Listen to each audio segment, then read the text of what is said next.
نحمده ونصلي على رسوله الكريم اما بعد فاعوذ بالله من الشيطان الرجيم بسم الله الرحمن الرحيم رب اشرح لي صدري ويسر لي امري واحلل عقدة من لساني يفقهوا قولي.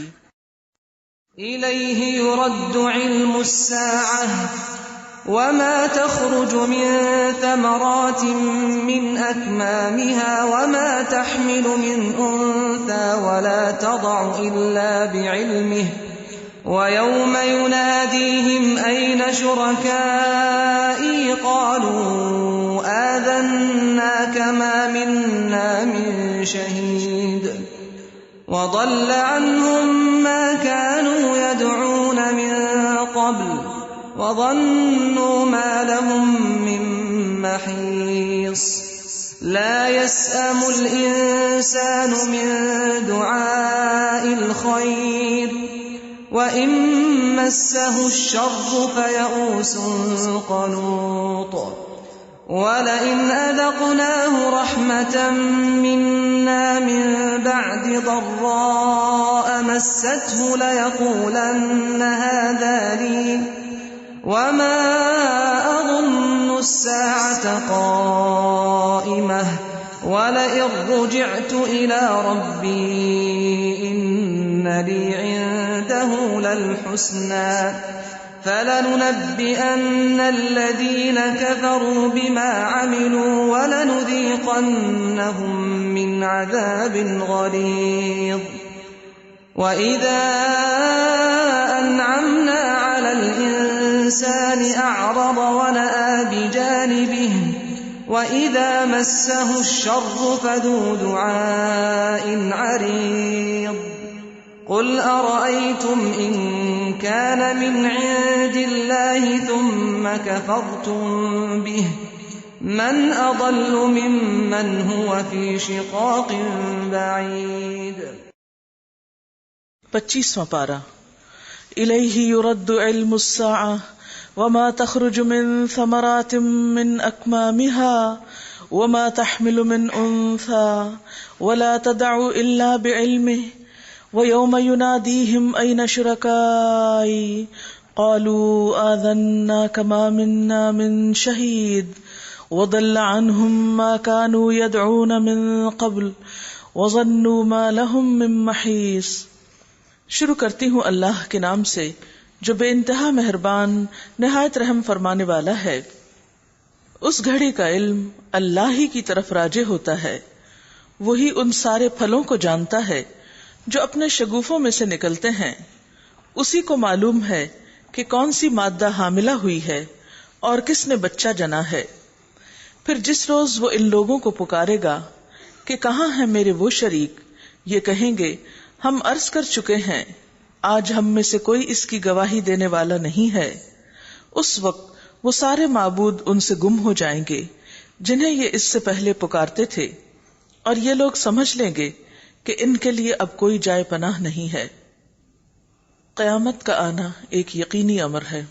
قیامت وہ دن ہوگا جب ہر شخص کا کیا دھرا اس کے سامنے آ جائے گا.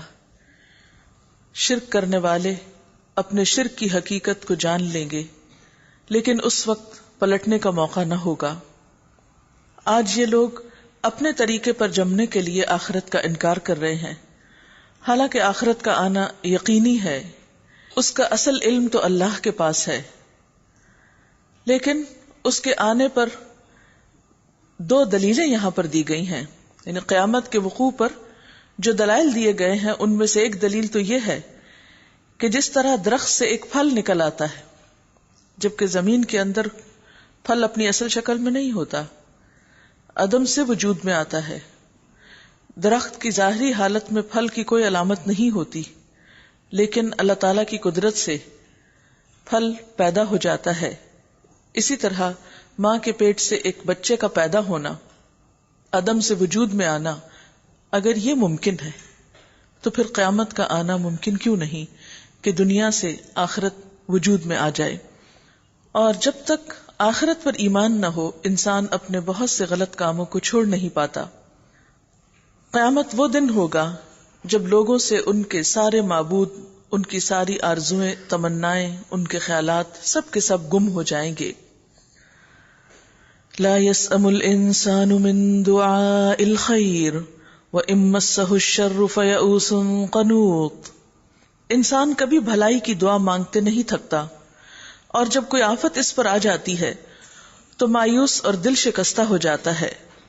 مگر جو ہی کہ سخت وقت گزر جانے کے بعد ہم اسے اپنی رحمت کا مزہ چکھاتے ہیں، یہ کہتا ہے کہ میں اسی کا مستحق ہوں اور میں نہیں سمجھتا کہ قیامت کبھی آئے گی. لیکن اگر واقعی میں اپنے رب کی طرف پلٹایا گیا تو وہاں بھی مزے کروں گا.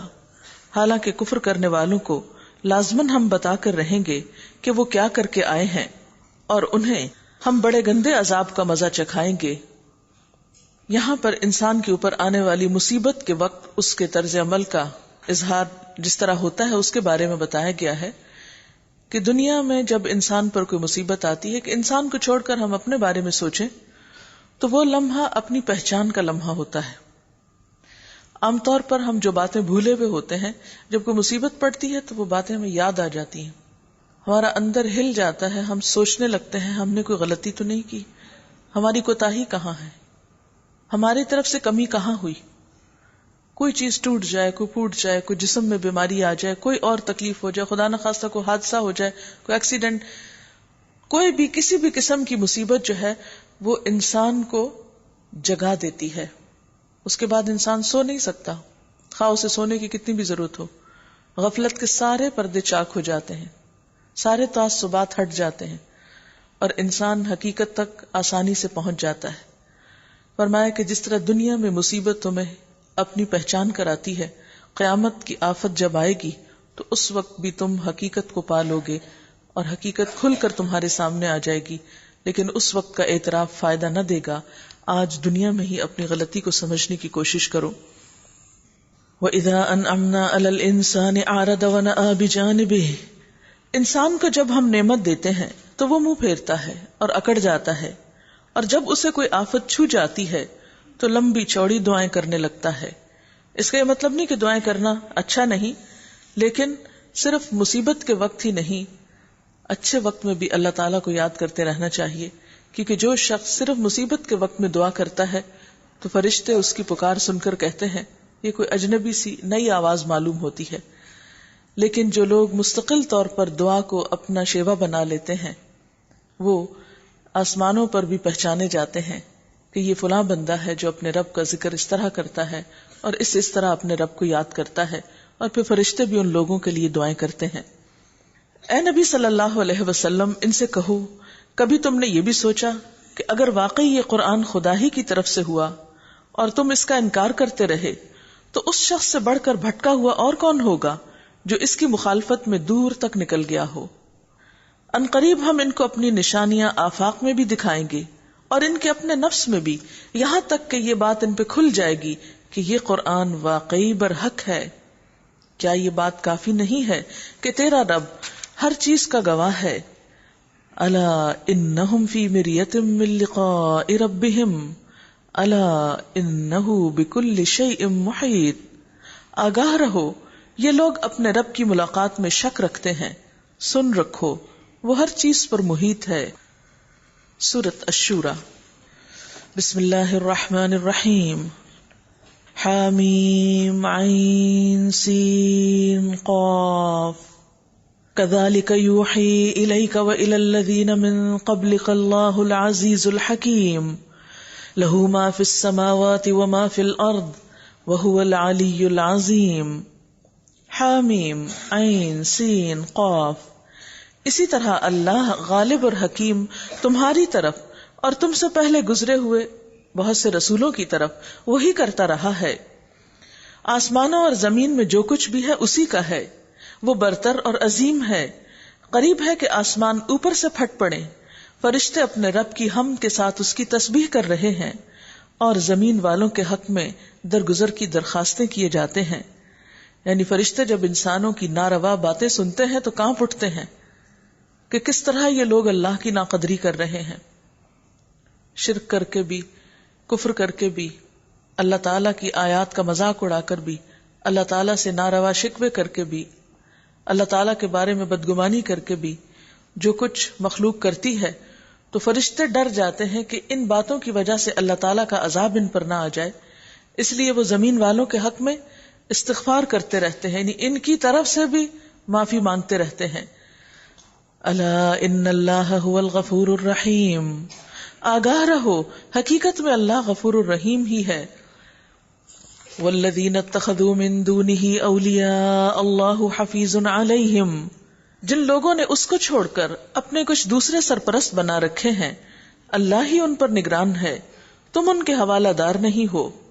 ہاں اس طرح اے نبی صلی اللہ علیہ وسلم یہ قرآن عربی ہم نے آپ کی طرف وحی کیا ہے تاکہ تم بستیوں کے مرکز یعنی مکہ اور اس کے گرد و پیش رہنے والوں کو خبردار کرو اور جمع ہونے کے دن سے ڈراؤ جس کے آنے میں کوئی شک نہیں. ایک گروہ کو جنت میں جانا ہے اور دوسرے گروہ کو دوزخ میں. اگر اللہ چاہتا تو ان سب کو ایک ہی امت بنا دیتا، مگر وہ جسے چاہتا ہے اپنی رحمت میں داخل کرتا ہے، اور ظالموں کا نہ کوئی ولی ہے نہ مددگار. کیا انہوں نے اسے چھوڑ کر یعنی اللہ کو چھوڑ کر دوسرے ولی بنا رکھے ہیں؟ ولی تو اللہ ہی ہے. فاللہ هو الولی وہو یحیی الموتى، اور وہی مردوں کو زندہ کرتا ہے. وہو علی کل شیء قدیر، اور وہ ہر چیز پر قدرت رکھنے والا ہے. یہاں ان تمام انسانوں کو سوچنے پہ مجبور کیا جا رہا ہے جو اللہ کو چھوڑ کر دوسروں پر بھروسہ کرتے ہیں، دوسروں کو اپنا مددگار سمجھتے ہیں. یعنی شیطان کا ہمیشہ سے ایک اہم رول رہا ہے، اور وہ کیا ہے کہ لوگوں کو اللہ تعالیٰ کی ذات سے مایوس کر دے. مایوسی کو کفر کیوں کہا گیا؟ اس لیے کہ اس کے بعد پھر اللہ تعالیٰ کے ساتھ کوئی تعلق نہیں رہتا، کیونکہ انسان جس سے مایوس ہو جاتا ہے پھر دوبارہ اس کے در پہ نہیں جاتا، اس سے رابطہ ختم کر دیتا ہے. مثلا جن انسانوں کے ساتھ آپ کو کچھ توقعات وابستہ ہوتی ہیں، آپ کسی نہ کسی طرح ان سے کوئی تعلق رکھتے ہیں، لیکن جس انسان کے ساتھ آپ کی کوئی توقع ہی باقی نہیں رہتی، پھر اس کے ساتھ آپ کو تعلق رکھنے میں کوئی فائدہ ہی نظر نہیں آتا. تو بالکل اسی طرح شیطان ہمیشہ سے کیا کرتا ہے، اللہ تعالیٰ کے بارے میں ہمارے ذہن میں نیگیٹو فیلنگز ڈالتا ہے تاکہ انسان مایوس ہو، اور جب مایوس ہو تو پھر یہ اللہ سے دعا نہیں کرے گا، پھر ادھر سے رابطہ ختم ہو جائے گا، نہ اس کی عبادت رہے گی نہ اطاعت رہے گی. اب انسان اپنی فطرت کے اعتبار سے کمزور ہے، اسے سروائیو کرنے کے لیے کسی مضبوط سہارے کی ضرورت ہے. جب انسان اللہ تعالیٰ کا سہارا چھوڑ دیتا ہے تو پھر وہ غیر اللہ کے سہارے کی طرف لپکتا ہے، اور اس طرح شیطان خفیہ طریقے سے اللہ تعالیٰ کی بجائے دوسرے معبودوں کو ریپلیس کر دیتا ہے اور انسان کی زندگی میں دوسرے اولیاء کا تصور لے آتا ہے. یہی وجہ ہے کہ جو لوگ قرآن پڑھتے ہیں، اس کی تعلیمات پر عمل کرتے ہیں، تو بہت سے لوگ ان کے بارے میں کہتے ہیں کہ یہ اولیاء کو نہیں مانتے، یا یہ ہے کہ یہ وہابی ہو گئے ہیں. اب اولیاء کو ماننے کا مطلب کیا ہے؟ کیا اولیاء پیغمبر تھے؟ پیغمبروں کو ماننے کا حکم ہے، ان پر ایمان لانے کے لیے کہا گیا ہے. اولیاء جو اللہ کے دوست ہیں، جن کو اللہ کا دوست کہا جاتا ہے، وہ اپنی نیکی کی وجہ سے بہت قابل احترام ہے، لیکن ہمیں ان پر ایمان لانے کو نہیں کہا گیا، ان سے دعائیں مانگنے کو نہیں کہا گیا، ان کے آگے جھکنے کو نہیں کہا گیا. کسی بھی انسان کی عزت اس کی نیکی کی وجہ سے کرنا ایک الگ اخلاق کی بات ہے، لیکن اس پر یہ بھروسہ رکھ لینا کہ وہ اللہ تعالیٰ سے زبردستی کوئی کام کرا دے گا، یا پھر اللہ تعالیٰ سے مایوس ہو کر ان کی طرف مائل ہو جانا، یہی تو پھر شرک کے دروازے کھول دیتا ہے. یہاں پر صاف طور پر کہا گیا، کیا انہوں نے اللہ کو چھوڑ کر اور اولیاء بنا رکھے ہیں؟ یاد رکھو، فاللہ هو الولی، اصل ولی تو اللہ ہی ہے. وہو یحیی الموتى، وہ مردوں کو زندہ کرتا ہے. وہو علی کل شیء قدیر، اور وہ ہر چیز پر قدرت رکھنے والا ہے. وما اختلفتم فیہ من شیء فحکمہ الی اللہ، تمہارے درمیان جس معاملے میں بھی اختلاف ہو اس کا فیصلہ کرنا اللہ کا کام ہے. وہی اللہ میرا رب ہے، اسی پر میں نے بھروسہ کیا ہے اور اسی کی طرف میں رجوع کرتا ہوں. کون ہے وہ؟ فاطر السماوات والارض، آسمانوں اور زمین کا بنانے والا، جس نے تمہاری اپنی جنس سے تمہارے لیے جوڑے پیدا کیے، اور اسی طرح جانوروں میں بھی جوڑے بنائے، جن کا پیچھے ذکر ہو چکا ہے، ثمانیۃ ازواج. اور صرف وہی نہیں بلکہ اس کے علاوہ بھی، کیونکہ کسی بھی جانور کی نسل جوڑے کے بغیر آگے نہیں چل سکتی. اور اس طریقے سے وہ تمہاری نسلیں پھیلاتا ہے. کائنات کی کوئی چیز اس کے مشابہ نہیں، وہ سب کچھ سننے اور دیکھنے والا ہے. یعنی لیس کمثلہ شیء، اس جیسی کوئی چیز ہے ہی نہیں. اور پھر یہاں پر آپ دیکھیں کمثلہ ہی، مثل کا ترجمہ ہی مانند ہے، تو مانند کے ساتھ پھر مانند کا لفظ یعنی کا مثل لگ گیا، اس کا مطلب ہے کہ اس کی مثال کی طرح بھی کوئی مثال نہیں، یعنی اس جیسی تو دور کی بات، اس کی مثال جیسی بھی کسی کی مثال نہیں، یعنی وہ بالکل یکتا اور تنہا ہے اور اس جیسا کوئی ہے ہی نہیں۔ وَهُوَ السَّمِيعُ الْبَصِيرُ، اور وہ سننے والا ہے، دیکھنے والا ہے۔ آسمانوں اور زمین کے خزانوں کی کنجیاں اس کے پاس ہیں، رزق مانگتے ہو اس کی طرف توجہ کرو، اس کی طرف رجوع کرو۔ جسے چاہتا ہے کھلا رزق دیتا ہے، جسے چاہتا ہے نپا تلا دیتا ہے، اسے ہر چیز کا علم ہے۔ یعنی یہ دلائل اس بات کے دیے جا رہے ہیں کہ اصل ولی کون ہے؟ وہی جس کے پاس یہ تمام خزانوں کی کنجیاں ہیں، جو ہر طرح سے تمہاری مدد پر قادر ہے، جو ہر چیز کا پیدا کرنے والا ہے، جو ہر چیز کی نسلیں زمین پہ پھیلا رہا ہے۔ شرع لكم من الدين ما وصى به نوحا والذي اوحينا اليك وما وصينا به ابراهيم وموسى وعيسى ان اقيموا الدين ولا تتفرقوا فيه۔ اسی نے تمہارے لیے دین کا وہی طریقہ مقرر کیا ہے جس کا حکم اس نے نوح علیہ السلام کو دیا تھا، یعنی تمہارا دین وہی ہے جو سب سے پہلے نوح علیہ السلام کو دیا گیا، اور جسے اب تمہاری طرف ہم نے وحی کے ذریعے سے بھیجا ہے۔ یعنی وہ دین جو ابتدائی زمانے سے چلا آ رہا ہے وہی دراصل ہم نے آپ کی طرف بھیجا ہے، دونوں کی روح اور پیغام ایک ہی ہے۔ اور جس کی ہدایت ہم ابراہیم اور موسیٰ اور عیسیٰ علیہ السلام کو دے چکے ہیں، اس تاکید کے ساتھ کہ قائم کرو اس دین کو اور اس میں متفرق نہ ہو جاؤ۔ نبی صلی اللہ علیہ وسلم نے فرمایا کہ ہم انبیاء اللاتی بھائی ہیں، ہمارا دین ایک دین ہے۔ اسی لیے بعض اوقات پیغمبروں کے لیے اخو کا لفظ آتا ہے۔ بھائی یا ایک برادری کس طرح بنے کہ سب کا مشن ایک تھا، سب ایک ہی چیز لے کر آئے، ایک ہی چیز کی طرف لوگوں کی رہنمائی کی انہوں نے۔ اور وہ کیا چیز ہے؟ ان اقیم الدین، یہاں الدین سے مراد کیا ہے؟ توحید۔ یعنی تمام پیغمبروں نے توحید کا سبق دیا، ہر ایک نے ایک اللہ کی عبادت کی طرف بلایا۔ لیکن ہوا کیا؟ پیغمبروں کے دنیا سے جانے کے بعد جو ان کے فالوورز تھے انہوں نے اپنی اپنی مرضی کی چیزیں دین میں داخل کر دی، اور اس طرح مختلف دینی فرقے وجود میں آ گئے اور اصل مرکز تبدیل ہو گیا۔ اور اصل مرکز کیا تھا؟ مرکز توحید۔ مختلف فرقے کیوں وجود میں آئے؟ اس لیے کہ لوگوں نے اللہ تعالی سے لوگوں کو کاٹ کے مختلف شخصیتوں کی طرف موڑ دیا، مختلف بڑوں کی طرف موڑ دیا، اور اس سے مرکز عقیدت تبدیل ہو گیا۔ یاد رکھیے تفرقہ بازی اس وقت ہوتی ہے جب عقیدت کا مرکز بدلتا ہے۔ اگر میرا اور آپ کا عقیدت کا مرکز صرف ایک اللہ ہے تو اس توحید کی وجہ سے ہم میں خود بخود اتحاد پیدا ہو جائے گا۔ لیکن اگر میری پرائرٹی کچھ اور ہے، مثلا کوئی ایک عالم ہے یا کوئی ایک اسکالر ہے یا ایک خاص سوچ ہے، اور آپ کی کچھ اور ہے اور آپ کی کچھ اور ہے اور ان کی کچھ اور ہے، تو پھر کیا ہوگا؟ فرقے اور گروپس اور اختلافات، پھر سوچ ایک نہیں رہے گی۔ جو شخص اللہ سے محبت رکھتا ہے، جو شخص دین کی محبت رکھتا ہے، پھر وہ خود بخود ہر اس شخص سے محبت کرنے لگتا ہے، ہر اس شخص کو اپنا سمجھتا ہے جو اللہ سے محبت کرتا ہے، پھر وہ اپنے دین میں سنجیدگی اختیار کرتا ہے۔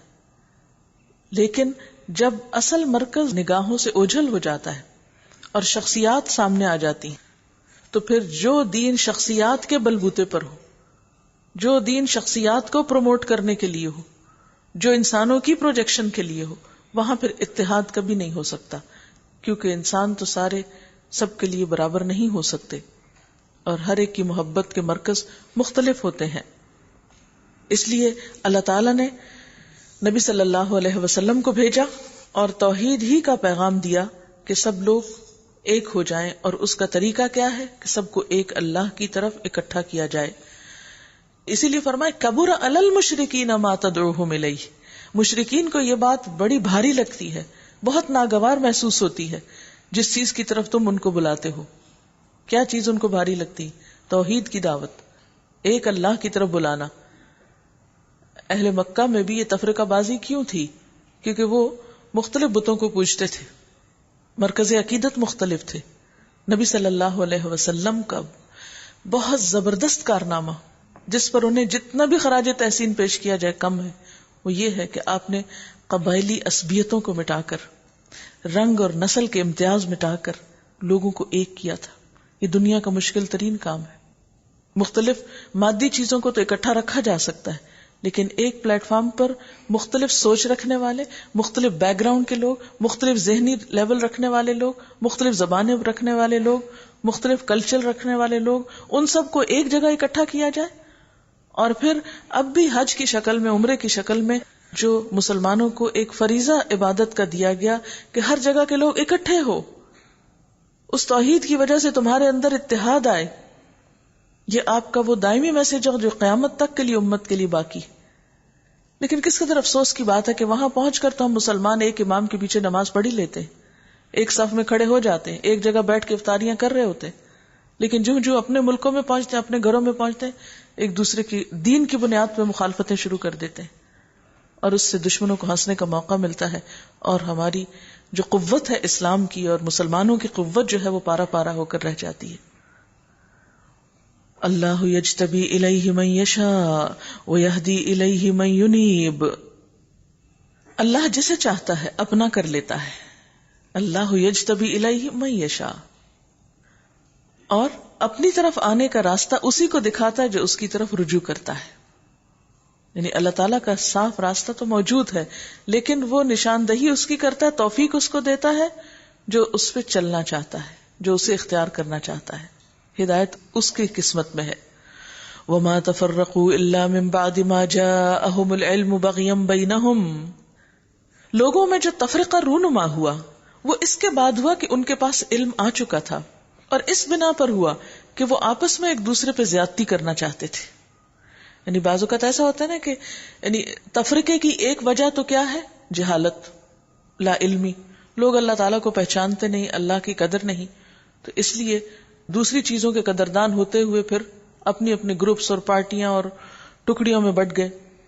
دوسری بڑی وجہ کہ علم موجود ہے، اللہ تعالیٰ کی بھی پہچان ہے، کتاب بھی موجود ہے، پھر بھی اختلاف ہے، پھر بھی تفرقہ بازی. اس کی کیا وجہ ہے؟ بغیم بینہم، آپس کی ضد، عداوت. دین کی دعوت جب بھی کہیں اٹھتی ہے تو کچھ لوگ ضرور بغی کی بنیاد پر اس کے منکر ہو جاتے ہیں، اور یہی لوگ دراصل تفرقہ بازی کا سبب بنتے ہیں. اور بغی سے مراد کیا ہوتا ہے؟ حسد اور تکبر. یعنی اگر ایک شخص کو اللہ نے کوئی عزت دی ہے تو اس سے حسد کرنا اور اس کو حقیر کرنے کے ہتھ کنڈے اختیار کرنا، اس کو لیٹ ڈاؤن کرنے کے لیے چالیں چلنا اور اپنے آپ کو بڑی چیز سمجھنا. اس سے کیا ہوتا ہے کہ بعض اوقات انسان کی جب اپنی ذات آگے آ جاتی ہے اور اپنی ذات کو اہمیت دیتا ہے تو نقصان دین کا ہو جاتا ہے، پھر اس میں اصل میسج اور اصل روح پیچھے چلی جاتی ہے. تو کچھ لوگ دین سے دور ہوتے ہیں بغی کی بنیاد پر، اور کچھ لوگ شک کی بنیاد پر. بغی دین کے جاننے والوں میں ہوتی ہے، من بعد ما جاءہم العلم کی بات کی گئی، اور شک عوام الناس میں ہوتا ہے. اور شک کی بنیادی وجہ کیا ہوتی ہے؟ کہ لوگوں کو صحیح پتہ ہی نہیں ہوتا کہ حق کیا ہے. وہ حق کو دیکھتے ہیں اپنے بڑوں میں، اور بڑے جب انکار کرتے ہیں تو وہ ان کے پیچھے وہ بھی انکار کر دیتے ہیں. ان کی اپنی کوئی سوچ نہیں ہوتی. بہت سے لوگوں کی اپنی کوئی سوچ نہیں ہوتی، نہ وہ اپنی آنکھ سے دیکھتے ہیں نہ اپنے کان سے سنتے ہیں. ان کی سوچ کیا ہوتی ہے؟ جو ان کے بڑوں کی سوچ ہوتی ہے. جس لیڈر کو وہ فالو کر رہے ہوتے ہیں، جو وہ کہتا ہے آنکھیں بند کر کے اس کے پیچھے چلنے لگتے ہیں.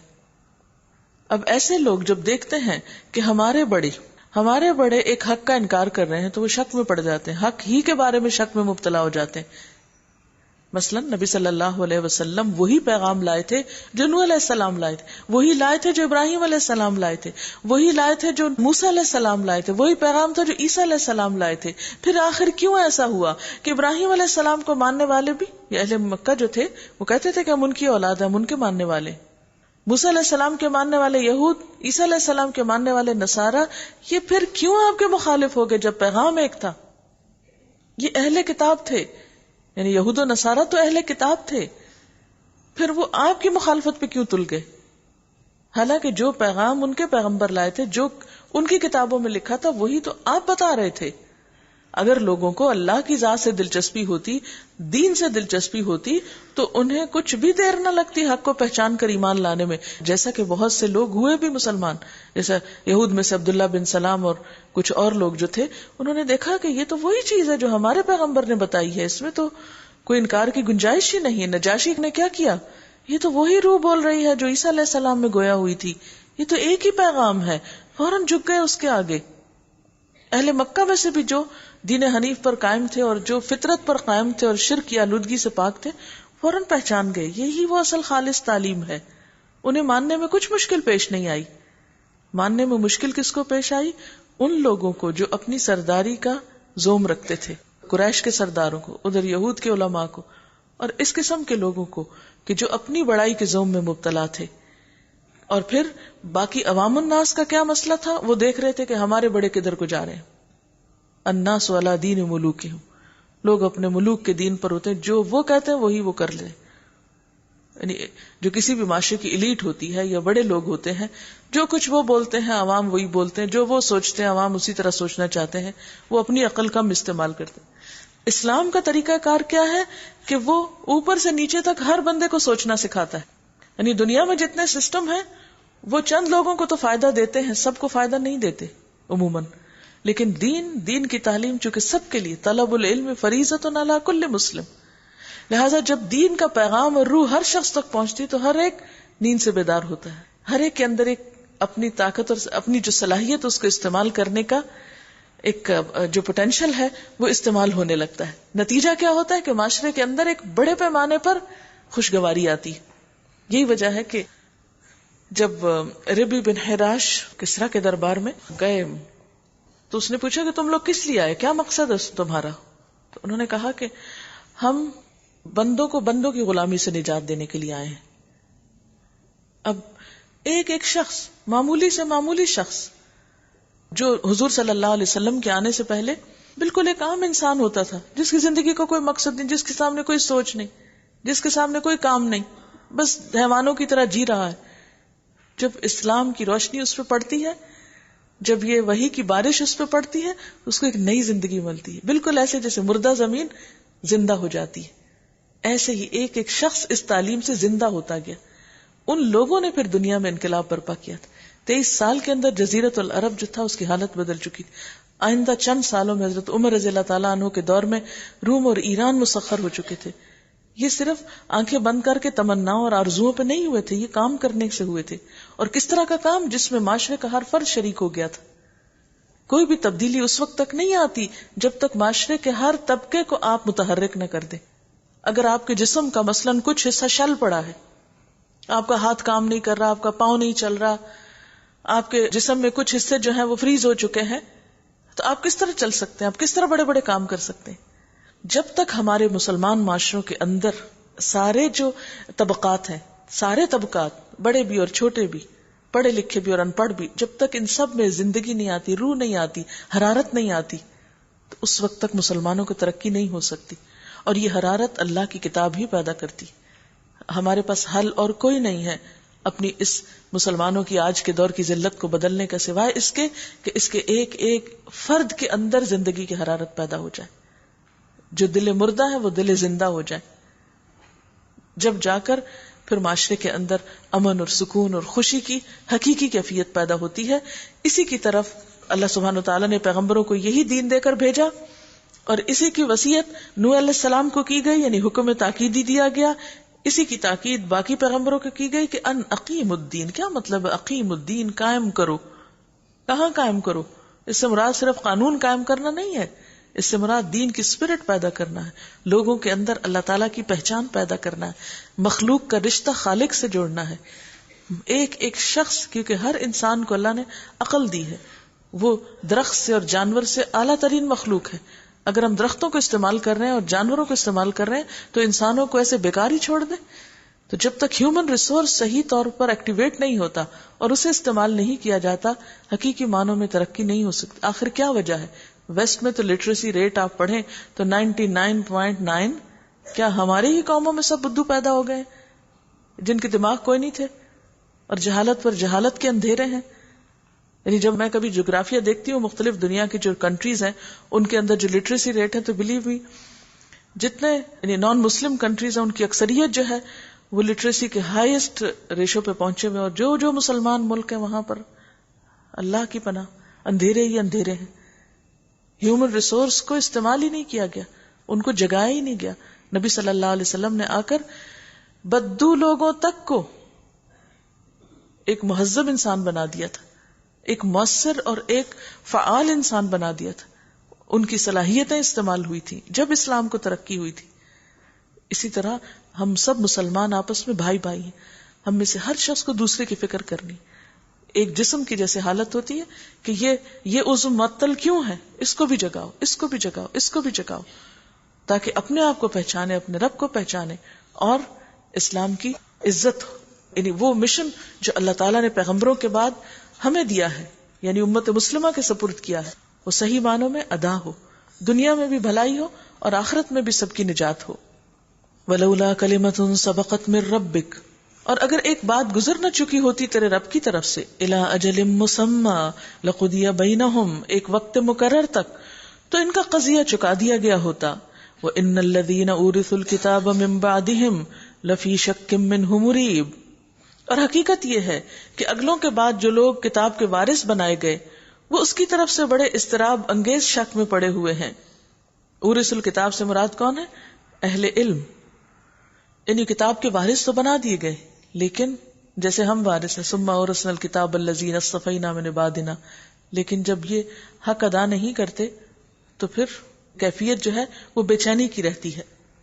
یعنی مراد اس سے کیا ہے کہ ہر نبی کے گزر جانے کے بعد جب اس کے فالوورز بھی چلے گئے، ڈائریکٹ فالوورز جو تھے، اور پچھلی نسلوں تک جب کتاب پہنچی، جیسے اللہ کی کتاب آج ہمارے پاس پہنچی، پچھلی نسلیں ہیں نا، ہم بعد میں آنے والی، تو ان لوگوں نے کتاب کو پورے یقین اور اعتماد سے نہیں لیا، اور اس وجہ سے وہ دین کے بارے میں بہت سے شکوک و شبہات اور الجھنوں میں پڑ گئے.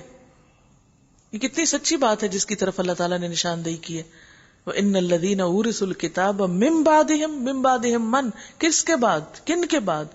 پیغمبروں کے بعد اور ان کے ڈائریکٹ فالوورز کے بعد. جو بعد کی نسلیں آئیں جیسے ہم لوگ ہیں، حالانکہ ہم کتاب کے وارث ہیں، لیکن حالت کیا ہے؟ اپنے ہی دین کے بارے میں شک ہے. ہم میں سے کتنے ہی مسلمان ایسے ہیں جو اپنے ہی کتاب کے احکامات کے بارے میں ابھی تک کلیئر نہیں کہ یہ حکم دیا کیوں گیا، یہ کیا کہتی ہے کتاب، کیا مقصد ہے اس کے آنے کا. آج اسلام کی جتنی مخالفت خود مسلمانوں کے اندر سے ہو رہی ہے، اتنی شاید باہر سے بھی نہیں ہو رہی. ہم باہر سے تو بہت الرٹ ہوتے ہیں، جب باہر سے ہمیں کوئی کچھ کہتا ہے تو ہم ایک دم چوکنے ہو جاتے ہیں، لیکن اندر جو کچھ ہو رہا ہے اس پہ سو رہے ہیں، اس کی پرواہ نہیں ہے ہم کو. فَلِذَلِكَ فَادْعُ، علاج کیا ہے؟ دعوت، بلاؤ لوگوں کو، پکارو. وَاسْتَقِمْ كَمَا أُمِرْتَ، اور جس طرح تمہیں حکم دیا گیا ہے اس پر مضبوطی کے ساتھ قائم ہو جاؤ. وَلَا تَتَّبِعْ أَهْوَاءَهُمْ، اور ان لوگوں کی خواہشات کا اتباع نہ کرو، یعنی ان کو راضی کرنے کے لیے دین میں کوئی کمی بیشی نہ کرو، رد و بدل نہ کرو. وَقُلْ آمَنْتُ بِمَا أَنزَلَ اللَّهُ مِنْ كِتَابٍ، اور ان سے کہہ دو اللہ نے جو کتاب بھی نازل کی ہے میں اس پر ایمان لایا. یعنی پیغام پہنچانے والے کے اپنے اندر ایک یقین کی کیفیت ہونی چاہیے. وَأُمِرْتُ لِأَعْدِلَ بَيْنَكُمْ، مجھے حکم دیا گیا ہے کہ میں تمہارے درمیان انصاف کروں، یعنی اللہ کے احکام کے مطابق. اللہ ربنا و ربکم، اللہ ہی ہمارا رب بھی ہے اور تمہارا رب بھی. ہمارے اعمال ہمارے لیے ہیں اور تمہارے اعمال تمہارے لیے. ہمارے اور تمہارے درمیان کوئی جھگڑا نہیں. کیوں؟ اس لیے کہ حق تو واضح ہو چکا ہے. حق کے آ جانے کے بعد اب جھگڑنے کی کیا ضرورت ہے؟ ماننا ہے تو مانو، نہیں مانتے نہ مانو.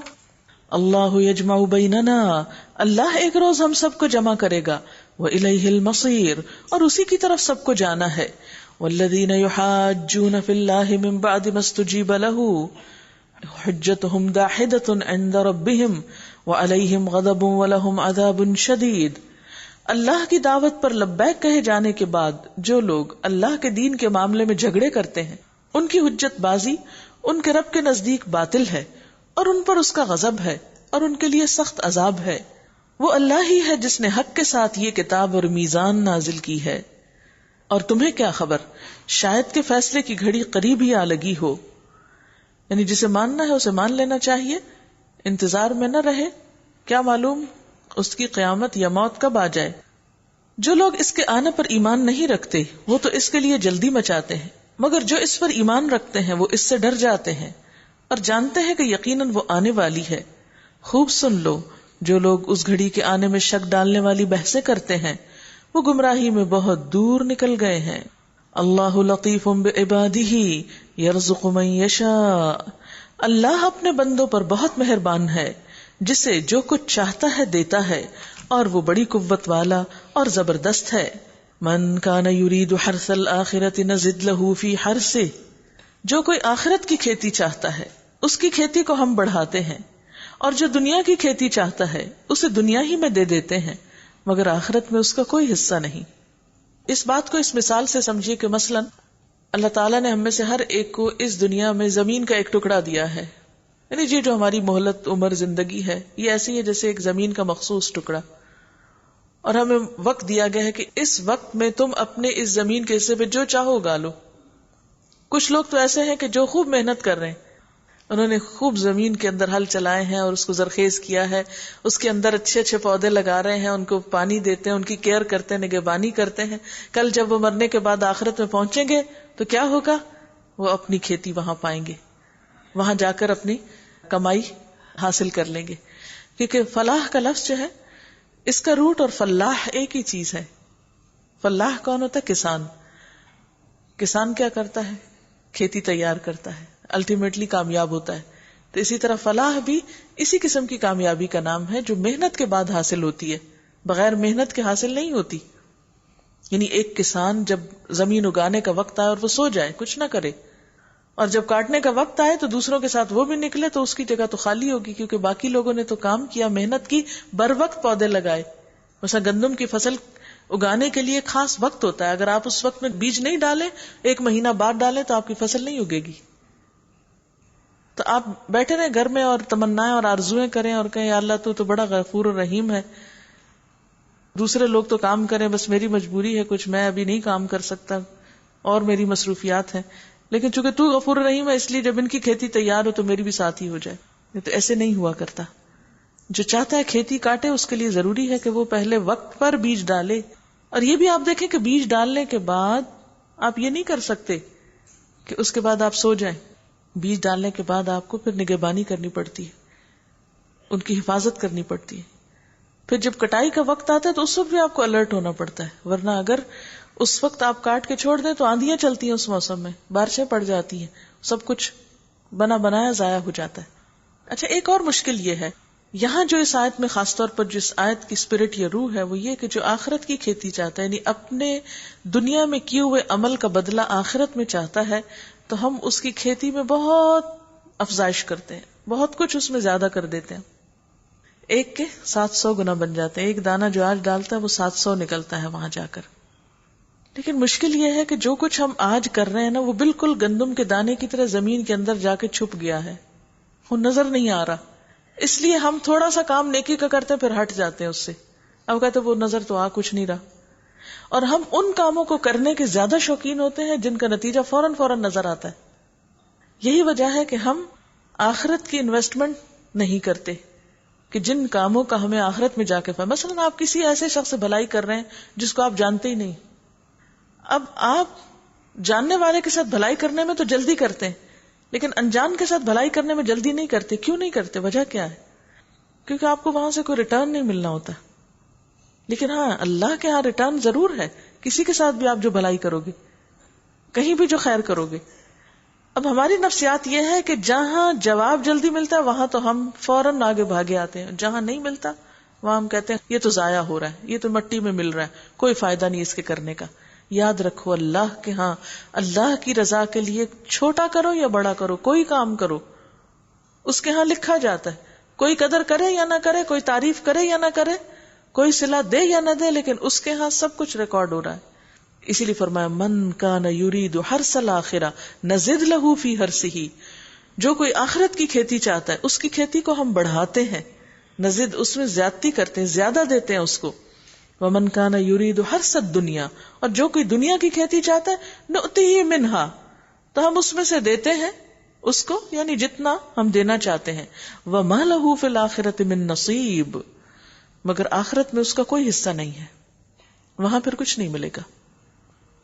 کیا یہ لوگ کچھ ایسے شریک خدا رکھتے ہیں جنہوں نے ان کے لیے دین کی نوعیت رکھنے والا ایک ایسا طریقہ مقرر کر دیا ہے جس کا اللہ نے انہیں اذن نہیں دیا؟ اگر فیصلے کی بات پہلے طے نہ کر دی گئی ہوتی تو ان کا قضیہ چکا دیا گیا ہوتا. یقیناً ان ظالموں کے لیے دردناک عذاب ہے. تم دیکھو گے کہ یہ ظالم اس وقت اپنے کیے کے انجام سے ڈر رہے ہوں گے اور وہ ان پہ آ کے رہے گا. بخلاف اس کے جو لوگ ایمان لے آئے ہیں، جنہوں نے نیک عمل کیے ہیں، وہ جنت کے گلستانوں میں ہوں گے. جو کچھ بھی وہ چاہیں گے اپنے رب کے ہاں پائیں گے. یہی بڑا فضل ہے. یہ ہے وہ چیز جس کی خوشخبری اللہ اپنے ان بندوں کو دیتا ہے جنہوں نے مان لیا اور نیک عمل کیے. اے نبی صلی اللہ علیہ وسلم، لوگوں سے کہہ دیجئے کہ میں اس کام پر تم سے کسی اجر کا طالب نہیں ہوں، البتہ قرابت کی محبت ضرور چاہتا ہوں. مطلب کیا ہے کہ اے لوگو، جو کچھ میں تمہیں بتا رہا ہوں اس کو مان لو اور مخالفت مت کرو. کیا میرے اور تمہارے درمیان رشتہ داری کا بھی رشتہ نہیں رہا؟ یعنی کیا میرے اور تمہارے درمیان کوئی بھی رشتہ نہیں ہے جس کا تم لحاظ اور پاس کرو؟ یعنی اس کا یہ مطلب نہیں کہ میں جو کچھ کر رہا ہوں مجھے اس کا صلہ اس صورت میں چاہیے کہ تم میرے رشتہ داروں سے محبت کرو. یہ نہیں ہے اس آیت کا مطلب. بعض لوگوں نے یہ مطلب نکالنے کی کوشش کی ہے اس سے کہ میں جو کچھ تمہارے ساتھ نیکی کر رہا ہوں تم اس کے جواب میں میرے رشتہ داروں سے محبت کرو. نہیں، اس کا مطلب کیا ہے کہ جو کچھ میں تمہیں دے رہا ہوں اسے قبول کرو اور اس رشتہ داری کا لحاظ ہی کر لو. یعنی اگر میرے اور تمہارے درمیان اور کوئی کامن گراؤنڈ نظر نہیں آتی، کسی آئیڈیالوجی، کسی نظریے کی، تو رشتہ داری کی تو کامن گراؤنڈ ہے نا، اسی کا لحاظ کر لو. کیونکہ عربوں کے ہاں خون کے رشتوں کی بہت اہمیت تھی. خاندانی تعصب اتنا تھا کہ ایک عرب شاعر کہتا کہ حل انا الا من غزیہ، کیا میں غزیہ قبیلے سے تعلق نہیں رکھتا؟ ان غوت غویت و ان ترشد غزیہ ارشدی، کہ اگر وہ بہکا تو میں بھی بہک جاؤں گا اور اگر اس نے ہدایت پائی تو میں بھی ہدایت قبول کر لوں گا. یعنی قبائلی تعصب بہت زیادہ تھا. ہر شخص اپنے قبیلے کا ساتھ دیتا خواہ قبیلہ غلطی کر رہا ہوتا.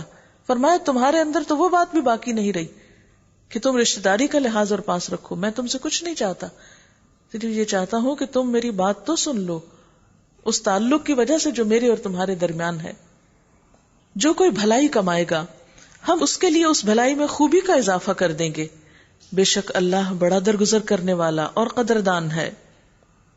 کیا یہ لوگ کہتے ہیں کہ اس شخص نے اللہ پہ جھوٹا بہتان گھڑ لیا ہے؟ اگر اللہ چاہے تو تمہارے دل پر مہر کر دے. وہ باطل کو مٹا دیتا ہے اور حق کو اپنے فرمانوں سے حق کر دکھاتا ہے. وہ سینوں کے چھپے ہوئے راز تک جانتا ہے. وہی ہے جو اپنے بندوں سے توبہ قبول کرتا ہے اور برائیوں سے درگزر کرتا ہے. حالانکہ تم لوگوں کے سب افعال کا اسے علم ہے. وہ ایمان لانے والوں اور نیک عمل کرنے والوں کی دعا قبول کرتا ہے. وَيَسْتَجِيبُ الَّذِينَ آمَنُوا وَعَمِلُوا الصَّالِحَاتِ. تو مستجاب الدعوات ہونے کا نسخہ کیا ہے کہ ایمان کے بعد نیک کاموں کی کثرت. اسی لیے آپ دیکھتے ہیں کہ نماز کے بعد دعا قبول ہوتی ہے کیونکہ نیک عمل ہے. صدقہ خیرات کے بعد دعا قبول ہوتی ہے. روزے کے وقت بعد دعا قبول ہوتی ہے. حج عمرے کے وقت دعا قبول ہوتی.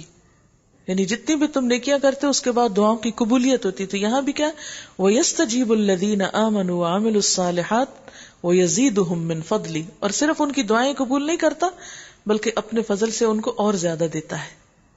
اچھا یہاں یہ شک نہ رہے، بعض اوقات ایسا بھی ہوتا ہے کہ دنیا میں ہماری دعا قبول نہیں ہوتی تو ہم سمجھتے ہیں کہ شاید ہم پھر کوئی غلط کام کریں. یہاں سے بھی شیطان مایوس کرتا ہے، تمہاری بات تو اللہ تعالیٰ قبول ہی نہیں کرتا، کیا فائدہ عبادت کرنے کا. نہیں، بعض دعائیں ایسی ہیں جن کی قبولیت اللہ نے آخرت کے لیے محفوظ کر دی ہے، اور جب انسان وہاں ان کا اجر پائے گا تو انسان تمنا کرے گا کاش دنیا میں کوئی دعا نہ قبول ہوتی، سارا مجھے یہی ملتا، کیونکہ اب میں ہمیشہ کے لیے انجوائے کروں گا یہاں. لیکن اتنا صبر کہاں سے لائیں؟ ہم تو فوراً ہی قبولیت چاہتے ہیں. وَالْكَافِرُونَ لَهُمْ عَذَابٌ شَدِيدٌ. اور کافر لوگ ان کے لیے شدید عذاب ہے. وَلَوْ بَسَطَ اللَّهُ الرِّزْقَ لِعِبَادِهِ لَبَغَوْا فِي الْأَرْضِ. اگر اللہ اپنے سب بندوں کو کھلا رزق دے دیتا تو وہ زمین میں سرکشی کا طوفان برپا کر دیتے، مگر وہ ایک حساب سے جتنا چاہتا ہے نازل کرتا ہے. یقیناً وہ اپنے بندوں سے باخبر ہے. اور ان پر نگاہ رکھتا ہے. وہی ہے جو لوگوں کے مایوس ہو جانے کے بعد می برساتا ہے اور اپنی رحمت پھیلا دیتا ہے. اور وہی قابل تعریف ولی ہے. وَهُوَ الْوَلِيُّ الْحَمِيدُ. اس کی نشانیوں میں سے ہے یہ زمین اور آسمانوں کی پیدائش اور یہ جاندار مخلوقات جو اس نے دونوں جگہ پھیلا رکھی ہیں. وہ جب چاہے انہیں اکٹھا کر سکتا ہے. تم پر جو مصیبت بھی آئی ہے تمہارے اپنے ہاتھوں کی کمائی سے آئی ہے اور بہت سے قصوروں سے وہ ویسے ہی درگزر کر جاتا ہے. تم زمین میں اپنے خدا کو عاجز کر دینے والے نہیں ہو.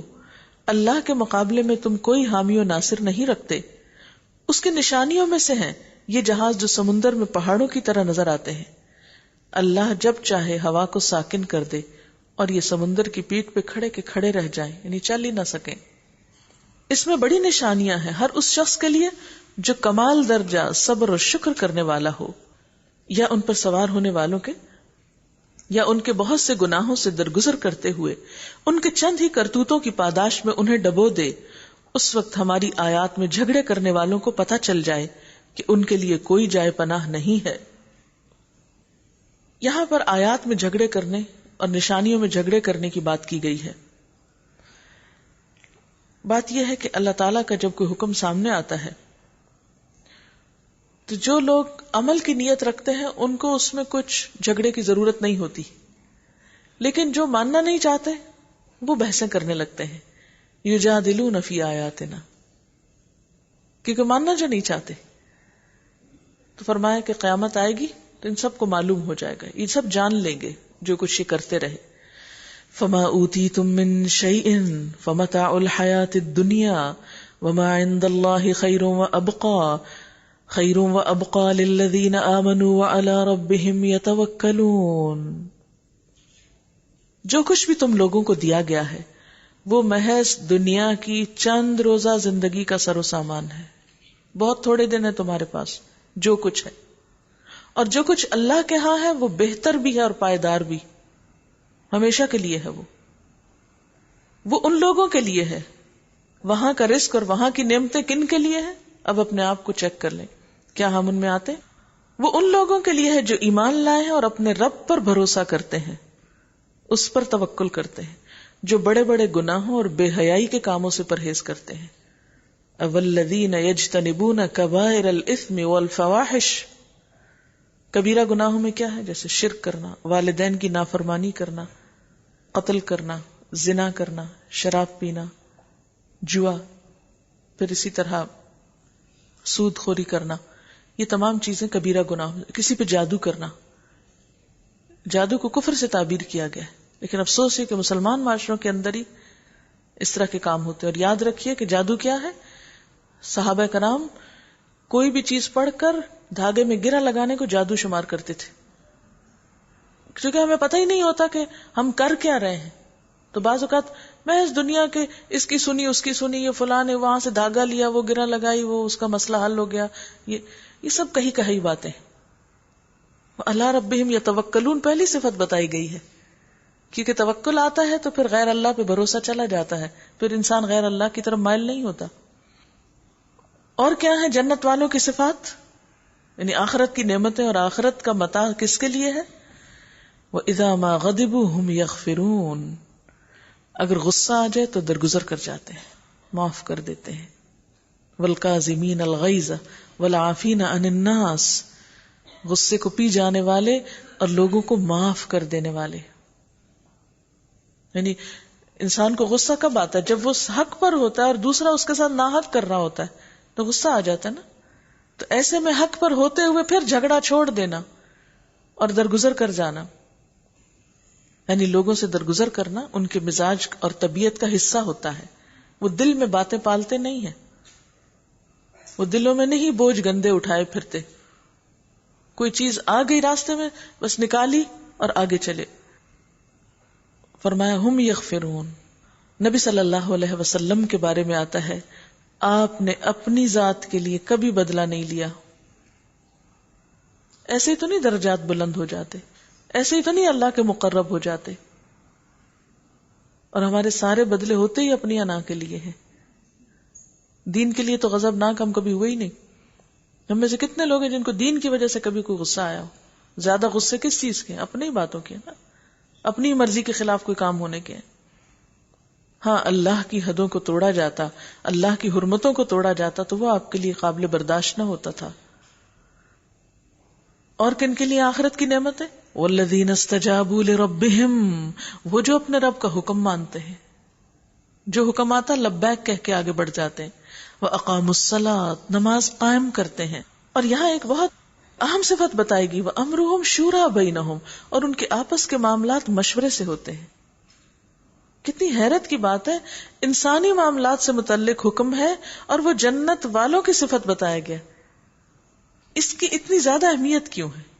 اس کی اہمیت اس لیے ہے کہ جس چیز کا تعلق بہت سارے لوگوں سے ہو، اگر اس کو کوئی ایک شخص صرف اپنے ہاتھ میں لے لے اور اپنی مرضی سے فیصلے کرتا چلا جائے تو پھر وہاں کبھی بھی اتفاق اور اتحاد نہیں ہوتا. وہ لوگ کبھی کوئی خیر کا کام نہیں کر سکتے. یعنی ٹیم ورک کی اسپرٹ کو اجاگر کیا گیا ہے. اور دین ہمارا تو سکھاتا ہی اجتماعیت ہے، اکٹھے ہو کر رہنا، اکٹھے مل کر کام کرنا. اور اجتماعیت، اتحاد اور اتفاق کس سے ہوتا ہے؟ باہم مشورہ کرنے سے. وَأَمْرُهُمْ شُورَىٰ بَيْنَهُمْ، ان کے آپس کے معاملات مشورے سے طے ہوتے ہیں، منمانی نہیں ہوتی وہاں. کیونکہ مشورہ نہ کرنے والا ایک طرح کے تکبر کا شکار ہوتا ہے، وہ اپنے آپ کو بڑی چیز سمجھتا ہے، حالانکہ انسان بڑی چیز کہاں سے ہو سکتا ہے؟ ایک دماغ تو ایک دماغ ہوتا ہے اور بہت سے دماغ بہت سے ہوتے ہیں. یعنی جب مشورے سے کوئی کام ہوتا ہے تو بہت سے دماغوں کا اشتراک ہوتا ہے، ایک میوچل ورک ہوتا ہے. اور اس میں جو خیر کا پہلو ہوتا ہے وہ صرف ایک شخص کے کام کرنے سے نہیں ہوتا. مثلا ایک شخص کتنا دیکھ سکتا ہے؟ صرف اپنے سامنے دیکھ سکتا ہے. مثلا اس وقت میں صرف اپنے سامنے دیکھ سکتی ہوں اور آپ صرف اپنے سامنے دیکھ سکتے ہیں. اگر کوئی کام صرف میں اپنی مرضی سے کرتی چلی جاؤں گی تو وہ صرف ون سائیڈڈ ہوگا، لیکن اگر میں کوئی کام آپ کے مشورے سے کرتی ہوں تو وہ دوہرا ہو جائے گا.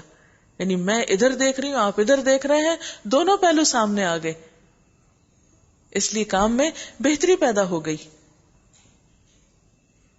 وَمِمَّا رَزَقْنَاهُمْ يُنْفِقُونَ، اور اس میں سے جو ہم نے ان کو رزق دیا ہے وہ خرچ کرتے ہیں.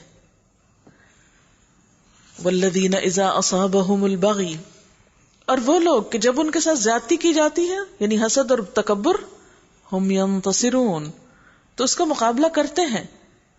یعنی یہ نہیں کہ ان کو چھوڑ دیتے ہیں لوگوں کو. اور اس کا یہ مطلب نہیں ہے کہ پھر وہ بدتمیزی پہ اتر آتے ہیں یا بد اخلاقی برتتے ہیں. ایک طرف یہ کہا گیا کہ معاف کر دیتے ہیں، اور دوسری طرف یہ ہے کہ جو ان پر ظلم زیادتی کرے اس کے سامنے فرم بھی ہوتے ہیں. دیکھیں بعض ادیان میں یہ تعلیم پائی جاتی ہے کہ تمہیں ایک گال پہ مارے تو تم دوسرا بھی حاضر کر دو. ہمارے دین میں یہ چیز نہیں ہے. نمبر 1 دوسرا حاضر نہیں کرنا، اور نمبر 2 ایک کا بدلہ ایک میں لے سکتے ہیں لیکن معاف کر دو تو اچھا ہے. اور اگر بدلہ نہیں بھی لے سکتے تو آئندہ کے لیے محتاط ہو جاؤ، آئندہ کے لیے بچاؤ کرو کہ کوئی ایک بھی لگانے کی ہمت نہ کرے. وَجَزَاءُ سَيِّئَةٍ سَيِّئَةٌ مِثْلُهَا، برائی کا بدلہ ویسی ہی برائی ہے. پھر جو کوئی معاف کر دے اور اصلاح کرے اس کا اجر اللہ کے ذمہ ہے. إِنَّهُ لَا يُحِبُّ الظَّالِمِينَ، اللہ ظالموں کو پسند نہیں کرتا. اور جو لوگ ظلم ہونے کے بعد بدلہ لیں ان کو ملامت نہیں کی جا سکتی. ملامت کے مستحق تو وہ ہیں جو دوسروں پہ ظلم کرتے ہیں اور زمین میں ناحق زیادتیاں کرتے ہیں. ایسے لوگوں کے لیے دردناک عذاب ہے. البتہ جو شخص صبر سے کام لے اور درگزر کر جائے تو یہ بڑی اولو العزمی کے کاموں میں سے ہے. یعنی بدلے پہ قادر ہونے کے باوجود انسان اگر درگزر کر جاتا تو یہ بڑی ہمت کے کاموں میں سے ہے.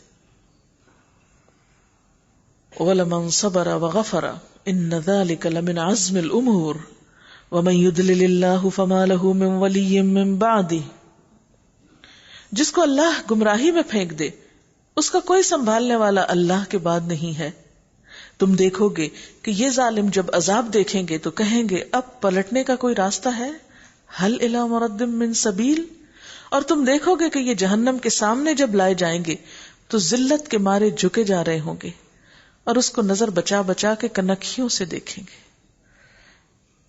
جیسے کوئی بہت بھیانک سین ہوتا ہے نا، آپ دیکھنا بھی چاہتے ہیں لیکن نہیں بھی دیکھنا چاہتے، تو وہ دیکھنے کا انداز کیا ہوتا ہے؟ من طرف خفی، کنکھیوں سے ہلکا سا دیکھنا پھر آنکھ بند کر، ہلکا سا دیکھنا پھر آنکھ بند کر لینا. تو اپنے انجام کو بالکل اسی طرح چھپ چھپ کے دیکھیں گے، کیونکہ فیس نہیں کر پائیں گے نا، آپ اتنا حوصلہ نہیں ہوگا. اس وقت جو لوگ ایمان لائے تھے وہ کہیں گے کہ واقعی اصل ضیاءکار وہی ہیں جنہوں نے آج قیامت کے دن اپنے آپ کو اور اپنے متعلقین کو خسارے میں ڈال دیا.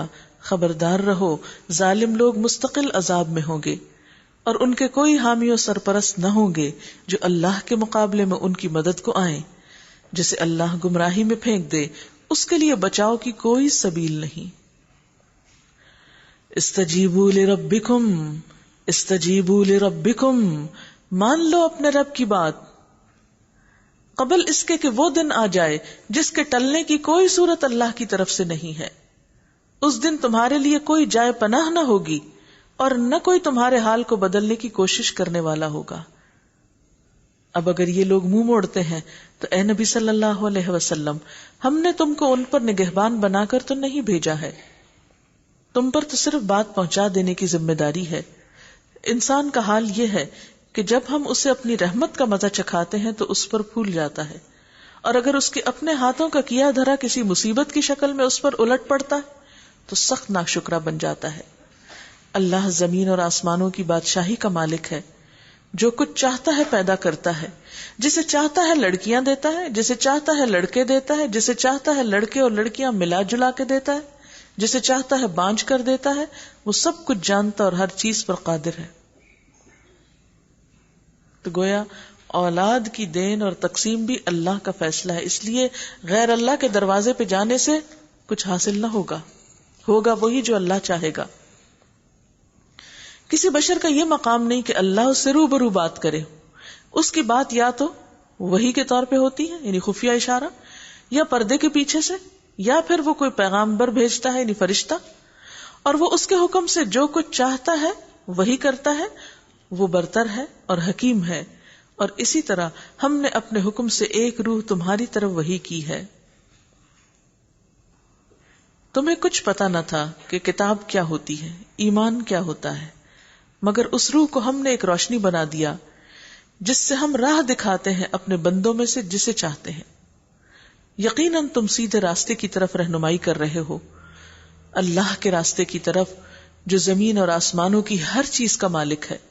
خبردار رہو، سارے معاملات اللہ ہی کی طرف رجوع کرتے ہیں. سورة الزخرف بسم اللہ الرحمن الرحیم. حامیم والکتاب المبین انا جعلناه قرآنا عربیا لعلکم تعقلون وإنه في أم الكتاب لدينا لعلي حكيم أفنضرب عنكم الذكر صفحا أن كنتم قوما مسرفين وكم أرسلنا من نبي في الأولين وما يأتيهم من نبي إلا كانوا به يستهزئون فأهلكنا أشد منهم بطشا ومضى مثل الأولين ولئن سألتهم من خلق السماوات والأرض ليقولن خلقهن العزيز العليم الذي جعل لكم الأرض مهدا وجعل لكم فيها سبلا لعلكم تهتدون. سورة الزخرف مکی سورت ہے.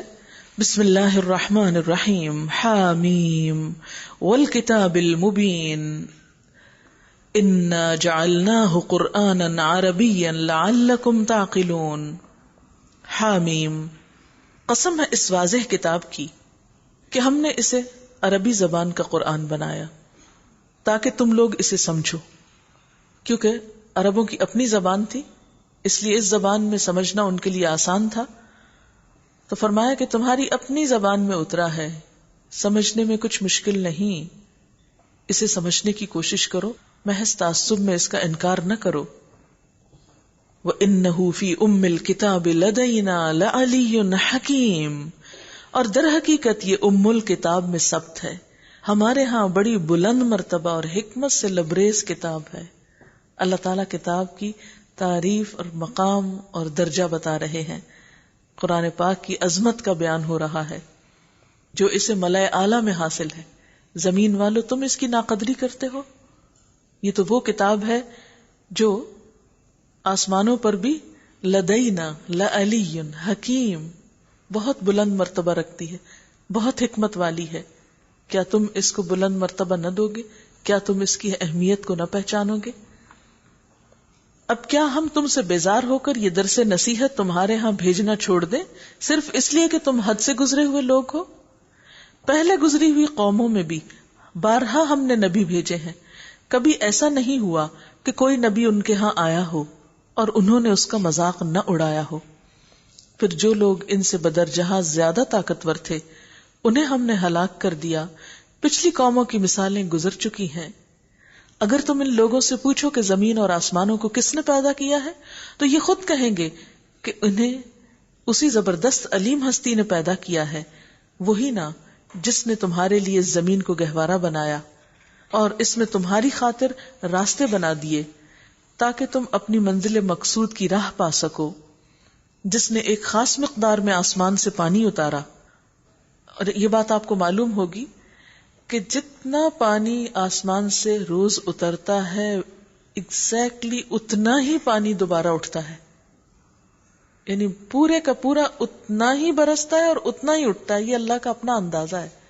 اگر زیادہ اٹھ جائے تو سمندر خالی ہونے لگے اور پھر زیادہ برس جائے تو زمین ڈوبنے لگے. تو یہ زمین کے اوپر پانی کی جو مقدار اللہ کی طرف سے آتی ہے یہ انسانوں کے فیصلے سے نہیں آتی، اس میں انسانوں کا کوئی دخل نہیں. اور اس کے ذریعے سے مردہ زمین کو جلا اٹھایا. اسی طرح ایک روز تم زمین سے برآمد کیے جاؤ گے. وہی جس نے یہ تمام جوڑے پیدا کیے اور جس نے تمہارے لیے کشتیوں اور جانوروں کو سواری بنایا تاکہ تم ان کی پشت پر چڑھو، اور جب ان پر بیٹھو تو اپنے رب کا احسان یاد کرو اور کہو کہ پاک ہے وہ جس نے ہمارے لیے ان چیزوں کو مسخر کر دیا، ورنہ ہم انہیں قابو میں لانے کی طاقت نہ رکھتے تھے، اور ایک روز ہمیں اپنے رب کی طرف پلٹنا ہے. ان لوگوں نے اس کے بندوں میں سے بعض کو اس کا جز بنا ڈالا. حقیقت یہ ہے کہ انسان کھلا احسان فراموش ہے. جز بنانے سے مراد کیا ہے؟ اولاد بنانا، کیونکہ اولاد باپ کا جز ہوتی ہے. کیا اللہ نے اپنی مخلوق میں سے اپنے لیے بیٹیاں انتخاب کی اور تمہیں بیٹوں سے نوازا؟ اور حال یہ ہے کہ جس اولاد کو یہ لوگ اس خدائے رحمان کی طرف منسوب کرتے ہیں اس کی ولادت کا مجدہ جب خود ان میں سے کسی کو دیا جاتا ہے تو اس کے منہ پہ سیاہی چھا جاتی ہے اور وہ غم سے بھر جاتا ہے. کیا اللہ کے حصے میں وہ اولاد آئی جو زیوروں میں پالی جاتی ہے اور بحث اور حجت میں اپنا مدعا پوری طرح واضح بھی نہیں کر سکتی؟ انہوں نے فرشتوں کو جو خدا رحمان کے خاص بندے ہیں عورتیں قرار دے لیا ہے. کیا ان کے جسم کی ساخت انہوں نے دیکھی ہے؟ ان کے پاس کیا دلیل ہے کہ فرشتے لڑکیاں ہیں؟ ان کی گواہی لکھ لی جائے گی اور انہیں اس کی جواب دہی کرنا ہوگی. یہ کہتے ہیں اگر خدا رحمان چاہتا تو ہم کبھی ان کو نہ پوچھتے، یعنی اپنی گمراہی پر تقدیر کو بلیم کرتے ہیں، اپنی گمراہی کا بہانہ قانون تقدیر سے کرتے ہیں. یہ اس معاملے کی حقیقت کو قطعی نہیں جانتے، محض تیر تکے لڑاتے ہیں.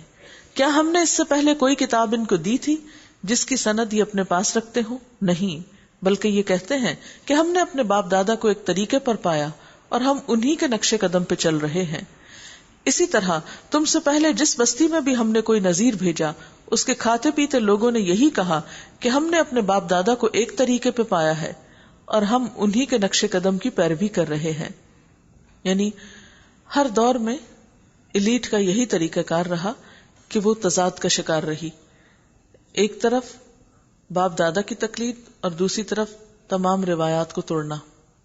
یعنی دین کے معاملے میں تو انہوں نے سہارا لے لیا باپ دادا کی روایات کو فالو کرنے کا، اور دنیا کے معاملے میں ہر قانون کو توڑ کر اپنی مرضی کے قانون بنائے اور اپنی مرضی کے طریقے اور اپنی مرضی کے رواج اختیار کیے. ہر نبی نے ان سے پوچھا کیا تم اسی ڈگر پر چلے جاؤ گے؟ خواہ میں راستے میں اس سے زیادہ صحیح راستہ تمہیں بتاؤں جس پر تم نے اپنے باپ دادا کو پایا؟ انہوں نے سارے رسولوں کو یہی جواب دیا کہ جس دین کی طرف بلانے کے لیے تم بھیجے گئے ہو ہم اس کے کافر ہیں. آخر کار ہم نے ان کی خبر لے ڈالی اور دیکھ لو جھٹلانے والوں کا انجام کیا ہوتا ہے. وَإِذْ قَالَ إِبْرَاهِيمُ لِأَبِيهِ وَقَوْمِهِ إِنَّنِي بَرَاءٌ مِّمَّا تَعْبُدُونَ إِلَّا الَّذِي فَطَرَنِي فَإِنَّهُ سَيَهْدِينِ. یاد کرو وہ وقت جب ابراہیم علیہ السلام نے اپنے باپ اور اپنی قوم سے کہا تھا کہ تم جن کی بندگی کرتے ہو میرا ان سے کوئی تعلق نہیں، میرا تعلق صرف اس سے ہے جس نے مجھے پیدا کیا، وہی میری رہنمائی کرے گا. اور ابراہیم یہی کلمہ اپنے پیچھے اپنی اولاد میں چھوڑ گیا تاکہ وہ اس کی طرف رجوع کریں. اس کے باوجود جب یہ لوگ دوسروں کی بندگی کرنے لگے تو میں نے پھر ان کو مٹا دیا. بل متعت هؤلاء وآباءهم حتى جاءهم الحق ورسول مبين. بلکہ میں انہیں اور ان کے باپ دادا کو متاع حیات دیتا رہا یہاں تک کہ ان کے پاس حق اور کھول کھول کر بیان کرنے والا رسول آ گیا. مگر جب وہ حق ان کے پاس آیا تو انہوں نے کہہ دیا کہ یہ تو جادو ہے اور ہم اس کو ماننے سے انکار کرتے ہیں. ایک اور اعتراض، کہتے ہیں یہ قرآن دونوں شہروں کے بڑے آدمیوں میں سے کسی پر کیوں نازل نہ کیا گیا، یعنی مکہ یا طائف کے کسی سردار پہ یہ کتاب کیوں نہ آئی؟ کیا تیرے رب کی رحمت یہ لوگ تقسیم کرتے ہیں؟ دنیا کی زندگی میں ان کی گزر بسر کے ذرائع تو ہم نے ان کے درمیان تقسیم کیے ہیں، یعنی یہ بڑے کیسے بن گئے؟ بڑا ان کو کس نے بنایا؟ اگر اللہ تعالیٰ ان کو دنیاوی اعتبار سے یہ مال و دولت نہ دیتا، یہ عزت نہ دیتا تو یہ کہاں سے بڑے بن سکتے تھے؟ اور ان میں سے کچھ لوگوں کو کچھ دوسرے لوگوں پر ہم نے بدر جہاں فوقیت دی ہے تاکہ یہ ایک دوسرے سے خدمت لیں، اور تیرے رب کی رحمت اس دولت سے زیادہ قیمتی ہے جو یہ سمیٹ رہے ہیں.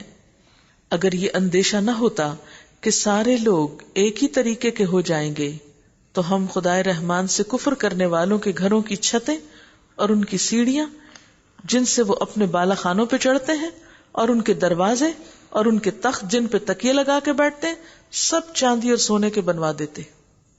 یعنی اللہ تعالیٰ کے لیے کچھ مشکل نہ تھا کہ زمین میں اتنی دولت بھیج دیتا کہ لوگوں کے گھروں کی چھتیں اور سیڑھیاں اور اوپر نیچے کی ہر چیز سونے چاندی کی ہوتی. لیکن اللہ کے نزدیک سونے چاندی کی کوئی اہمیت نہیں ہے، یہ تو محض حیات دنیا کی متاع ہے. اگر یہ سب کچھ ہوتا بھی ان کے پاس تو کتنے دن، اور آخرت تیرے رب کے ہاں صرف متقین کے لیے ہے. وَمَن يَعْشُ عَن ذِكْرِ الرَّحْمَنِ نُقَيِّدْ لَهُ شَيْطَانًا فَهُوَ لَهُ قَرِينٌ. جو شخص رحمان کے ذکر سے تغافل برتتا ہے، غفلت برتتا ہے، ہم اس پر ایک شیطان مسلط کر دیتے ہیں اور وہ اس کا دوست بن جاتا ہے. اچھا ہوتا کیا ہے؟ مثلاً آپ ایک نماز چھوڑتے ہیں تو وہ ایک سستی پیدا ہو جاتی دل میں، پھر دوسری نماز کے وقت پھر آپ کو تاہی کر جاتے ہیں اور پھر عادت ہو جاتی ہے نہ پڑھنے کی. اور اس طرح آپ نے دیکھا ہوگا کہ پچھلی زندگی میں بہت سارے لوگ اپنی بہت سی نمازیں گنوائے ہوئے ہوتے ہیں. وہ پہلا فریضہ جس کے بارے میں قیامت کے دن پہلا سوال ہوگا، اس پہلے سبق کوئی بھول جاتے ہیں. یہ کیسے ہوتا ہے اور کیوں ہوتا ہے؟ جب آپ غفلت برتتے ہیں تو اللہ تعالیٰ دنیا میں اس کی سزا دیتے ہیں. کیا؟ شیطان مسلط کر دیتے ہیں، پھر وہ اس کا ساتھی بن جاتا ہے، پھر وہ اس کو اللہ کی یاد بھلوا کر اور کاموں میں مصروف کر دیتا ہے، اور چیزوں کی اہمیت اس کے سامنے بہت زیادہ ہو کر آ جاتی ہے، اور پھر وہ بدترین ساتھی اس کو بھٹکاتا چلا جاتا ہے. یہ شیاطین ایسے لوگوں کو راہ راست پہ آنے سے روکتے ہیں، پھر وہ پلٹنا چاہتا ہے تو پلٹنے بھی نہیں دیتے، اور وہ اپنی جگہ یہ سمجھتے ہیں کہ ہم ٹھیک جا رہے ہیں. کیسے؟ وہ کہتے ہیں کہ ہم ان لوگوں سے تو کہیں زیادہ اچھے ہیں جو نمازیں پڑھتے ہیں، ہم خلق خدا کی بھلائی کے کیسے کیسے کام کرتے ہیں، اس لیے کیا ہوا اگر ہم نماز نہیں پڑھتے؟ یعنی اللہ تعالیٰ نے یہ تو نہیں کہا تھا کہ اگر تم خلق خدا کی بھلائی کے کام کرو تو نماز چھوڑ دینا. اور پھر آپ دیکھیں کہ جس رب نے ہمیں سب کچھ دیا ہے، آخر کیا مشکل ہے ہم کو کہ اسی کا حق نہ پہچانے، اسی کے حق میں کوتاہی کریں؟ کیوں؟ آخر دنیا میں تھوڑا سا بھی کوئی آپ کے ساتھ احسان کرتا ہے یا آپ کسی کے ساتھ کرتے ہیں تو فوراً چاہتے ہیں کہ شکریہ ادا ہو، کیا وہ رب جس نے سب کچھ دیا وہ اس لائق نہیں کہ اس کا شکریہ ادا کیا جائے، اس کو یاد کیا جائے، اس کے آگے جھکا جائے، اس کی وفاداری کا اظہار کیا جائے؟ نماز کیا ہے؟ اللہ سے وفاداری کا اظہار ہے. اللہ ہم تیرے ہیں، ہم دنیا کے کام میں لگے، تو نے بولا ہم آ گئے. یہ محبت کا ایک اظہار ہے، اپنی اطاعت کا ایک اظہار ہے. لیکن جو شخص اس کو چھوڑ دیتا ہے تو پھر دل بھی آہستہ آہستہ سخت ہونے لگتا ہے، اور پھر انسان شیطان کے پھندے میں خوب پھنس جاتا ہے اور اس کو احساس تک نہیں ہوتا. وَإِنَّهُمْ لَيَصُدُّونَهُمْ عَنِ السَّبِيلِ وَيَحْسَبُونَ أَنَّهُمْ مُهْتَدُونَ، اور وہ سمجھتے ہیں کہ وہی زیادہ ہدایت یافتہ ہیں. ساری ہدایت تو انہی کے پاس ہے، باقی سب گمراہ ہیں. وہ دوسروں میں ہر ایک غلطی تلاش کر لیتے ہیں، مگر اپنی یہ غلطی بھی نظر نہیں آتی کہ سب سے بڑی ہستی کا حق مارے ہوئے ہیں. آخر کار جب یہ شخص ہمارے پاس پہنچے گا تو اپنے شیطان سے کہے گا کاش میرے اور تیرے درمیان مشرق و مغرب کا فاصلہ ہوتا. دنیا میں تو دوست بنے ہوئے تھے، یعنی شیطان جو بھی دل میں باتیں ڈالتے تو بڑے خوشی سے اس کو انجوائے کرتے تھے ان باتوں کو. یعنی بعض اوقات جب حق کے خلاف ہم بولتے ہیں نا، دین کے خلاف ہم بولتے ہیں، ہوتی دراصل وہ شیطانی وسپرنگ ہے. دوسرے جب اس بات کو خوشی سے لیتے ہیں کیونکہ ان کے ساتھ بھی تو شیطان ہے نا، تو پھر کیا ہوتا ہے، دونوں کی خوب آپس میں نپتی ہے. کرنے والا بھی کر کے خوش ہوتا ہے، سننے والا بھی خوش ہوتا ہے سن کے. اب اس طرح دنیا میں انسان کو احساس ہی نہیں ہوتا کہ وہ کوئی غلط کام کر رہا ہے. اب ہوگا کہ قیامت کے دن کا جھٹکا سب چیزوں کی حقیقت سامنے لے آئے گا. اس وقت انسان اپنے اس شیطان سے کہے گا یا لیت بینی و بینک بعد المشرقین فبئس القرین، تو بدترین ساتھی نکلا. اس وقت ان لوگوں سے کہا جائے گا جب تم ظلم کر چکے تو آج یہ بات تمہارے لیے کچھ بھی نفع نہیں دے گی کہ تم اور تمہارے شیاطین عذاب میں مشترک ہیں.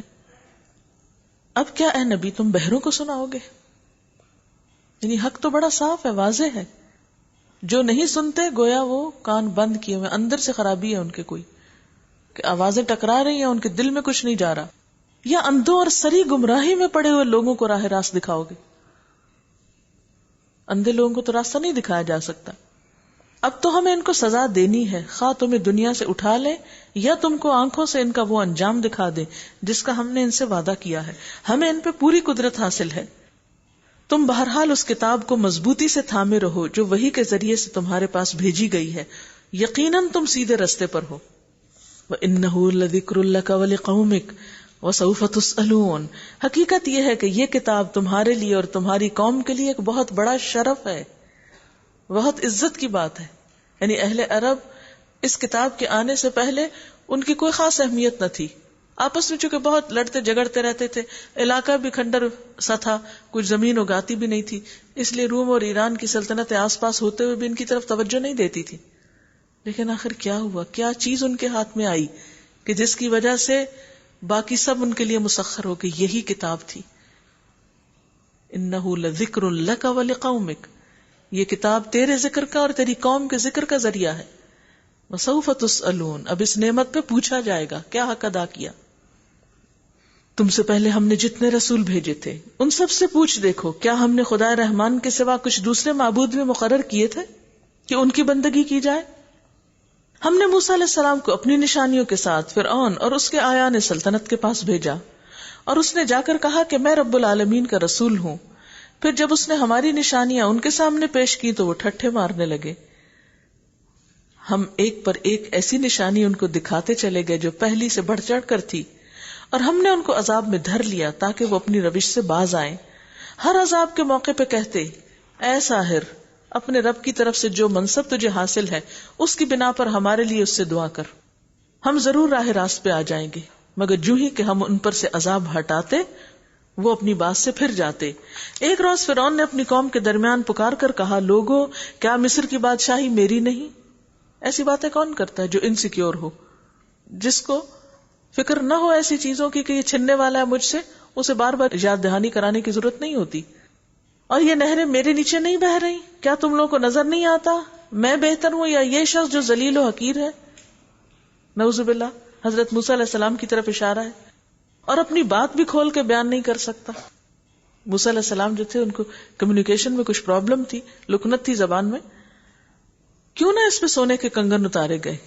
کیونکہ لوگ انسان کی انسانیت کو نہیں دیکھتے، اس کے ہاتھوں میں پہنے کنگن سے اس کی قیمت تولتے ہیں.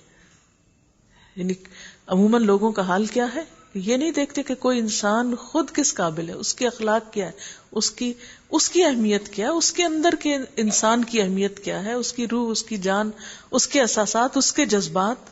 نہیں، کیا دیکھ رہے ہیں کہ اس کے پاس سونے کے کنگن کیوں نہیں آئے.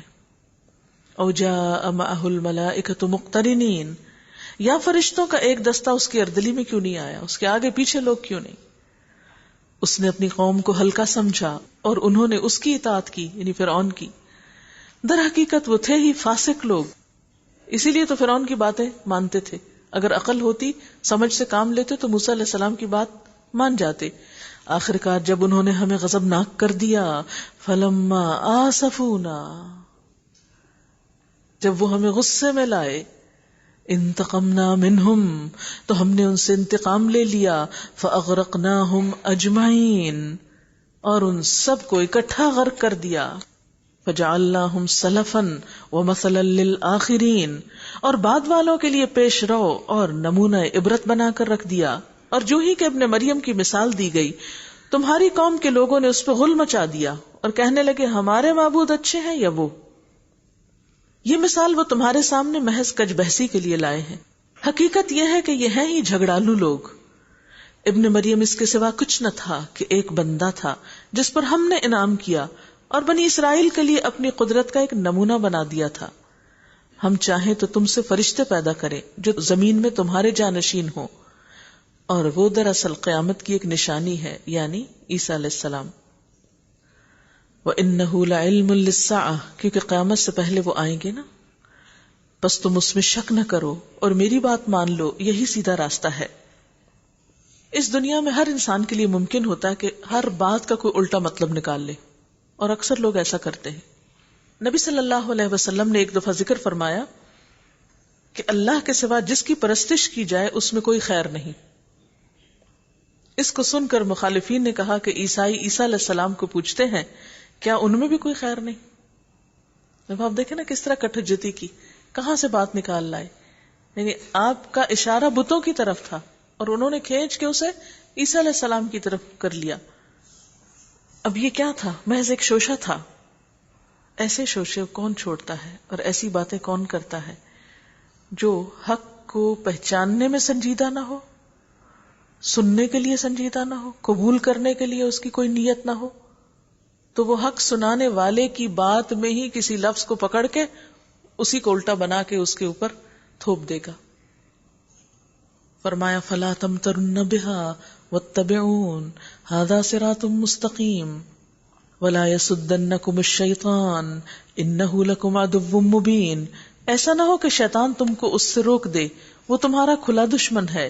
اور جب عیسیٰ علیہ السلام سری نشانیاں لیے ہوئے آئے تو اس نے کہا تھا کہ میں تم لوگوں کے پاس حکمت لے کر آیا ہوں، اور اس لیے آیا ہوں کہ تم پر بعض ان باتوں کی حقیقت کھول دوں جن میں تم اختلاف کر رہے ہو. یہ جو خود ساختہ دین تھا نا ان کا، اسی کی وجہ سے اختلاف تھا، اصل دین میں نہیں ہوا کرتا. لہٰذا تم اللہ سے ڈرو اور میری اطاعت کرو. حقیقت یہ ہے کہ اللہ ہی میرا رب ہے اور تمہارا رب بھی، اسی کی تم عبادت کرو، یہی سیدھا راستہ ہے. مگر گروہوں نے آپس میں اختلاف کیا، پس تباہی ہے ان لوگوں کے لیے جنہوں نے ظلم کیا ایک دردناک دن کے عذاب سے. کیا یہ لوگ اب اسی چیز کے منتظر ہیں کہ اچانک ان پر قیامت آ جائے اور انہیں خبر بھی نہ ہو؟ وہ دن جب آئے گا تو متقین کو چھوڑ کر باقی سب دوست ایک دوسرے کے دشمن ہو جائیں گے. الاخلاء یومئذ بعضهم لبعض عدو الا المتقین. تقوی والوں کے سوا قیامت کے دن آپس کے تعلقات رکھنے والے سب دوست دشمن میں بدل جائیں گے. اس روز ان لوگوں سے جو ہماری آیات پر ایمان لائے تھے اور مطیع فرمان بن کر رہے تھے کہا جائے گا اے میرے بندو، آج تمہارے لیے کوئی خوف نہیں اور نہ تمہیں کوئی غم لاحق ہوگا. داخل ہو جاؤ جنت میں، تم اور تمہاری بیویاں، تمہیں خوش کر دیا جائے گا. تحبرون، ان کے آگے سونے کے تھال اور ساغر گردش کرائے جائیں گے. ہر من بھاتی اور نگاہوں کو لذت دینے والی چیز وہاں موجود ہوگی. ان سے کہا جائے گا تم اب یہاں ہمیشہ رہو گے. تم اس جنت کے وارث اپنے ان اعمال کی وجہ سے ہوئے ہو جو تم دنیا میں کرتے رہے ہو. وَتِلْكَ الْجَنَّةُ الَّتِي أُورِثْتُمُوهَا بِمَا كُنْتُمْ تَعْمَلُونَ. تمہارے لیے یہاں بکثرت پھل موجود ہیں جنہیں تم کھاؤ گے.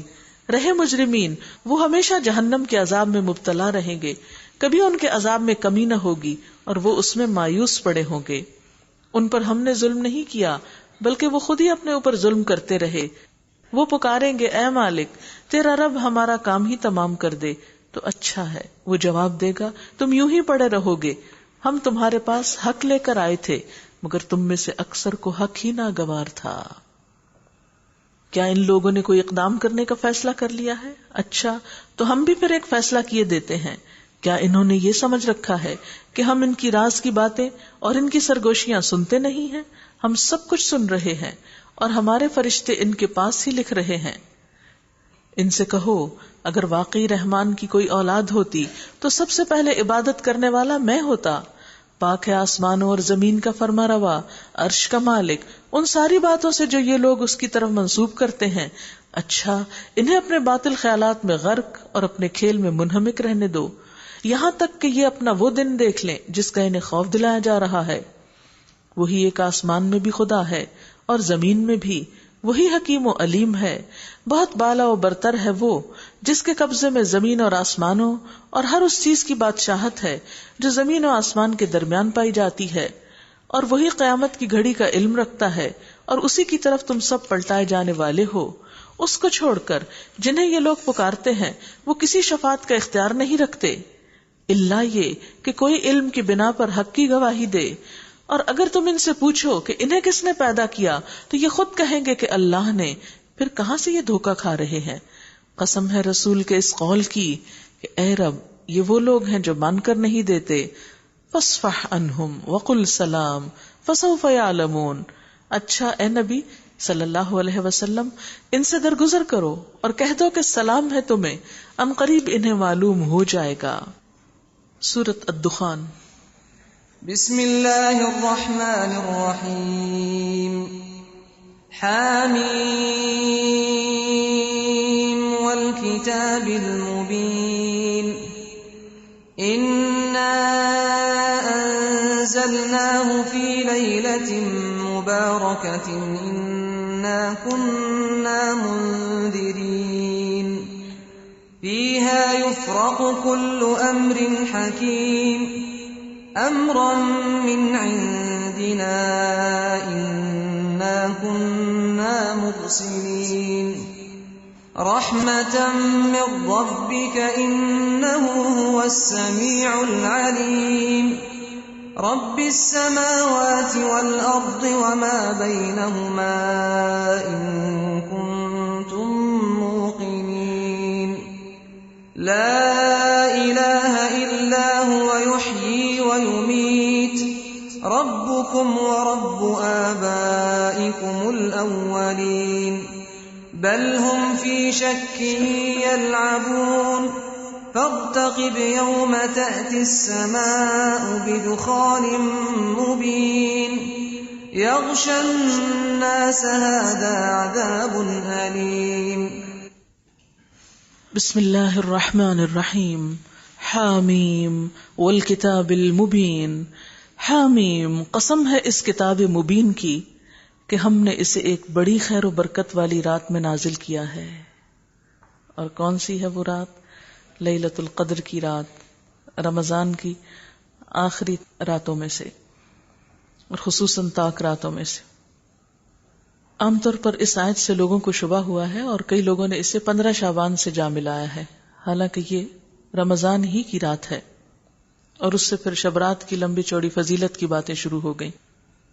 یہ کتاب کیوں نازل کی ہے؟ کیونکہ ہم لوگوں کو متنبہ کرنے کا ارادہ رکھتے تھے، لوگوں کو خبردار کرنا چاہتے تھے. تو آپ خود سوچئے کہ اگر اس کو پڑھا ہی نہ جائے، سنا ہی نہ جائے تو کیسے خبردار ہو سکتے ہیں؟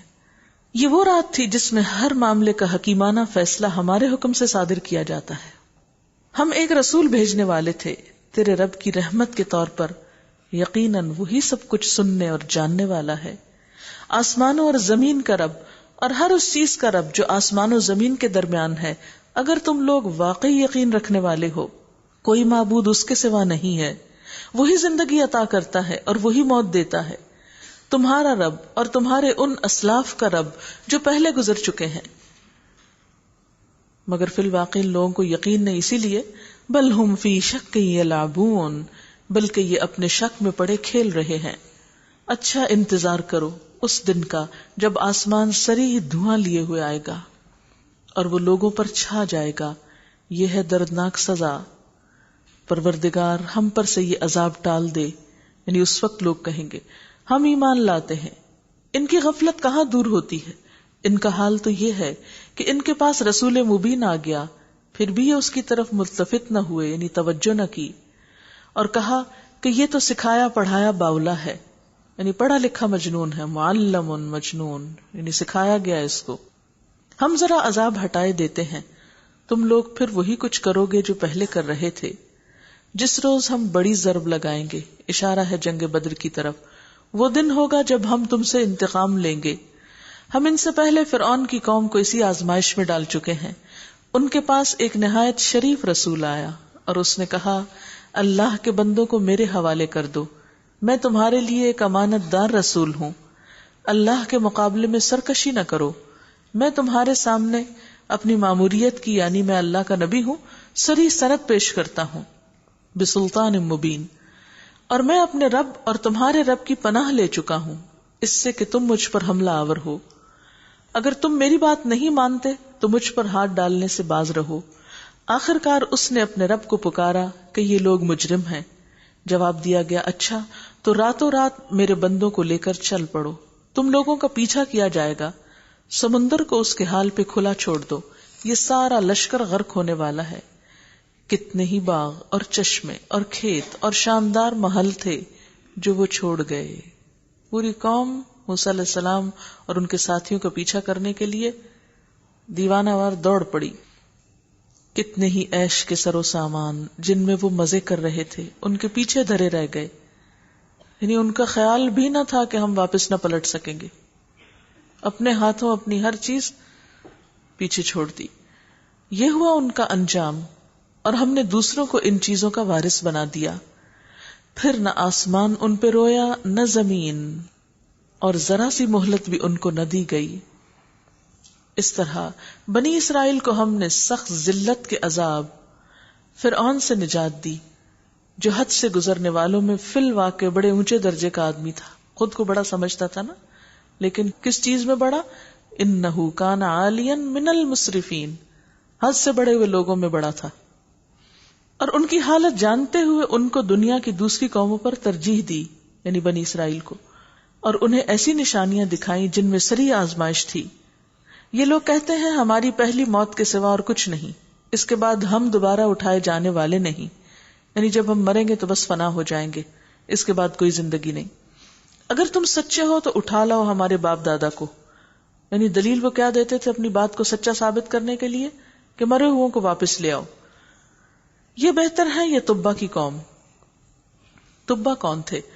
تبا قدیم یمن کے ہمیر قبیلے کے بادشاہوں کا لقب تھا، یمن کے علاقے کے ہمیر قبیلے کے بادشاہوں کا لقب۔ 115 قبل مسیح سے 300 قبل مسیح تک ان کو عروج حاصل رہا۔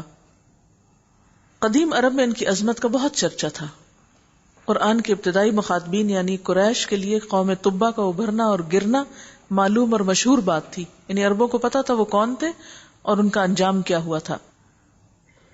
تو قوم تبا کی مثال دے کے ان کو سمجھایا جا رہا ہے کہ دیکھو ان کا جو حال ہوا، ان کا جو انجام ہوا، کہیں وہ تمہارا نہ ہو۔ والذین من قبلہم، اور صرف وہ نہیں، ان سے پہلے اور بھی بہت سے لوگ، اہلکناہم، ان سب کو ہم نے ہلاک کر دیا۔ کیوں؟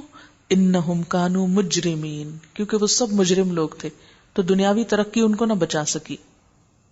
وما خلقنا السماوات والارض وما بینہما لاعبین، یہ آسمان و زمین اور ان کے درمیان کی چیزیں ہم نے کچھ کھیل کے طور پر نہیں بنا دی ہیں، ان کو ہم نے برحق پیدا کیا ہے، مگر اکثر لوگ جانتے نہیں ہیں۔ ان سب کے اٹھائے جانے کے لیے طے شدہ وقت، فیصلے کا دن ہے، وہ دن جب کوئی عزیز قریب اپنے کسی عزیز قریب کے کچھ کام نہ آئے گا اور نہ کہیں سے انہیں کوئی مدد پہنچے گی سوائے اس کے کہ اللہ ہی کسی پر رحم کرے، وہ زبردست اور رحیم ہے۔ ان شجرۃ الزقوم طعام الاثیم کالمہل یغلی فی البطون کغلی الحمیم۔ زقوم کا درخت گناہگار کا کھانا ہوگا، تیل کی تلچھٹ جیسا۔ جیسے آپ تیل میں بہت سی چیزیں تل لیتے ہیں نا، تو نیچے ایک تھک سا وہ رہ جاتا ہے تیل، تو وہ تلچھٹ ہوتی ہے اس کی۔ پیٹ میں اس طرح جوش کھائے گا جیسے کھولتا ہوا پانی جوش کا آتا ہے۔ حکم ہوگا پکڑو اسے اور رگیدتے ہوئے لے جاؤ اس کو جہنم کے بیچوں بیچ اور انڈیل دو اس کے سر پہ کھولتے پانی کا عذاب۔ ذق چکھو انک انت العزیز الکریم، چکھو اس کا مزہ، بڑا زبردست عزت دار آدمی ہے تو۔ دنیا میں تو تمہارا سر جھکتا نہیں تھا، بڑے عزت دار بنتے تھے، آج دیکھو تمہارا حال کیا ہے۔ یہ وہی چیز ہے جس کے آنے میں تم لوگ شک رکھتے تھے۔ ان المتقین فی مقام امین فی جنات وعیون یلبسون من سندس واستبرق متقابلین کذالک وزوجناہم بحور عین۔ خدا ترس لوگ امن کی جگہ میں ہوں گے، باغوں اور چشموں میں حریر و دیبا کے لباس پہنے آمنے سامنے بیٹھے ہوں گے۔ یہ ہوگی ان کی شان، اور ہم گوری گوری آہو چشم عورتیں ان سے بیاہ دیں گے۔ وہاں وہ اطمینان سے ہر طرح کی لذیذ چیز طلب کریں گے، وہاں موت کا مزہ وہ کبھی نہ چکھیں گے۔ بس دنیا میں جو موت آ چکی سو آ چکی۔ بخاری اور مسلم میں آتا ہے کہ موت کو بھیڑیے کی شکل میں لا کر جنت اور دوزخ کے درمیان ذبح کر دیا جائے گا، اور آواز دی جائے گی جنتیوں اب ہمیشگی ہے، کبھی موت نہیں، اور اے جہنمیوں تمہارے لیے بھی ہمیشہ رہنا ہے، کبھی موت نہیں۔ اور اللہ اپنے فضل سے ان کو جہنم کے عذاب سے بچا دے گا۔ ذالک هو الفوز العظیم، یہ ہے عظیم کامیابی کہ کوئی شخص جہنم سے بچ جائے۔ فإنما یسرناہ بلسانک لعلہم یتذکرون، ہم نے اس کتاب کو تمہاری زبان میں سہل بنا دیا ہے تاکہ یہ لوگ نصیحت حاصل کریں۔ فارتقب انہم مرتقبون، اب تم بھی انتظار کرو، یہ بھی منتظر ہیں۔ یہاں آپ دیکھیے کہ پچھلی آیت میں جہنم سے بچنے کو عظیم الشان کامیابی قرار دیا گیا ہے۔ ایک اور جگہ پر بھی آتا ہے فمن زحزح عن النار وادخل الجنۃ فقد فاز، جو شخص آگ سے بچا لیا گیا اور جنت میں داخل کر دیا گیا وہ دراصل کامیاب ہوا۔ ہم دنیا میں چھوٹی چھوٹی چیزوں کو کامیابی اور ناکامی سمجھتے ہیں، نہیں، اصل کامیابی تو وہاں کی ہے۔ سورۃ الجاثیہ۔ بسم اللہ الرحمن الرحیم۔ حامیم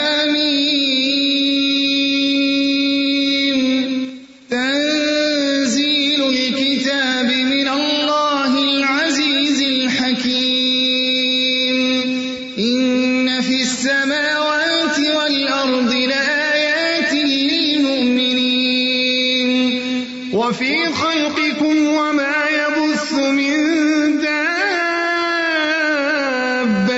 آیات لقوم یوقنون واختلاف الليل والنهار وما أنزل الله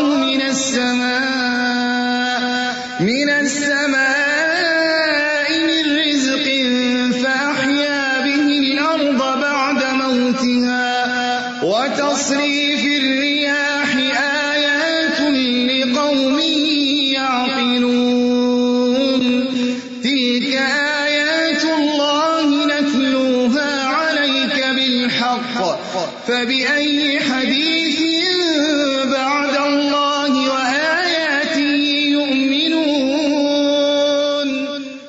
بسم اللہ الرحمن الرحیم۔ حامیم تنزیل الکتاب من اللہ العزیز الحکیم ان فی السماوات والارض لآیات للمؤمنین۔ حامیم، اس کتاب کا نزول اللہ کی طرف سے ہے جو زبردست اور حکیم ہے۔ تو اس رب کی کتاب ہے جو خود زبردست ہے، اس لیے کوئی اس کی اس کتاب کو زیر نہ کر سکے گا۔ حقیقت یہ ہے کہ آسمانوں اور زمین میں بے شمار نشانیاں ہیں ایمان لانے والوں کے لیے، اور تمہاری اپنی پیدائش میں اور ان حیوانات میں جن کو اللہ پھیلا رہا ہے بڑی نشانیاں ہیں ان لوگوں کے لیے جو یقین لانے والے ہیں. اور شب و روز کے فرق اور اختلاف میں، یعنی کس طرح دن روشن ہے اور رات سیاہ ہے، اور 24 گھنٹے کے اندر بار بار یہ سین بدلتا چلا جاتا ہے. ہر 24 گھنٹے میں 2 دفعہ اس کا سین بدل چکا ہوتا ہے. اور اس رزق میں جسے اللہ آسمان سے نازل فرماتا ہے، پھر اس کے ذریعے سے مردہ زمین کو جلا اٹھاتا ہے، اور ہواؤں کی گردش میں بہت نشانیاں ہیں ان لوگوں کے لیے جو عقل سے کام لیتے ہیں. یہ اللہ کی نشانیاں ہیں جنہیں ہم تمہارے سامنے ٹھیک ٹھیک بیان کر رہے ہیں. اب آخر اللہ اور اس کی آیات کے بعد اور کون سی بات ہے جس پر یہ لوگ ایمان لائیں گے؟ یعنی جو لوگ اس کتاب کا حق نہیں دیتے، اس کو نہیں مانتے، جیسے سورۃ الزمر میں آتا ہے اللہ نزل احسن الحدیث، یہ بہترین کتاب، بہترین بات، جن کو اس میں کچھ سبق نہیں ملتا، پھر وہ اور کس بات سے سمجھیں گے؟ کون سی چیز ان کی ہدایت کے لیے پھر کام آئے گی؟ تباہی ہے ہر اس جھوٹے بد اعمال شخص کے لیے جس کے سامنے اللہ کی آیات پڑھی جاتی ہیں، وہ ان کو سنتا ہے، پھر پورے تکبر کے ساتھ اپنے کفر پہ اس طرح اڑا رہتا ہے کہ گویا اس نے ان کو سنا ہی نہیں. کس کے لیے ہے تباہی؟ افاق، بہت جھوٹے شخص کے لیے، اثیم، بہت گناہگار کے لیے. یسمع آیات اللہ، اللہ کی آیات، اللہ کے احکامات سنتا ہے. تتلا علیہ، جس پہ پڑھے جاتے ہیں، پڑھ کے سن کے عمل میں کوئی تبدیلی نہیں آتی، لہذا ثم یصر مستکبرا، تکبر کے ساتھ اصرار کرتا ہے. کس پر؟ اپنی ہٹ دھرمی پر، اپنی طریقے زندگی پر جو اس نے اختیار کیا ہوا ہے. اور کتاب سننے کے بعد بھی ایسا ہوتا ہے کہ لم یسمعھا، گویا اس نے سنا ہی کچھ نہیں. فبشرہ بعذاب علیم، تو اس کو دردناک عذاب کی خوشخبری دے دو. وَإِذَا عَلِمَ مِنْ آيَاتِنَا شَيْئًا اتَّخَذَهَا هُزُوًا، ہماری آیات میں سے جب کوئی بات اس کے علم میں آتی ہے تو وہ ان کا مذاق بنا لیتا ہے. ایسے سب لوگوں کے لیے ذلت کا عذاب ہے، ان کے آگے جہنم ہے. جو کچھ بھی انہوں نے دنیا میں کمایا ہے اس میں سے کوئی چیز ان کے کسی کام نہ آئے گی، نہ ان کے وہ سرپرست ہی ان کے لیے کچھ کر سکیں گے جنہیں اللہ کو چھوڑ کر انہوں نے اپنا ولی بنا رکھا ہے. ان کے لیے بڑا عذاب ہے.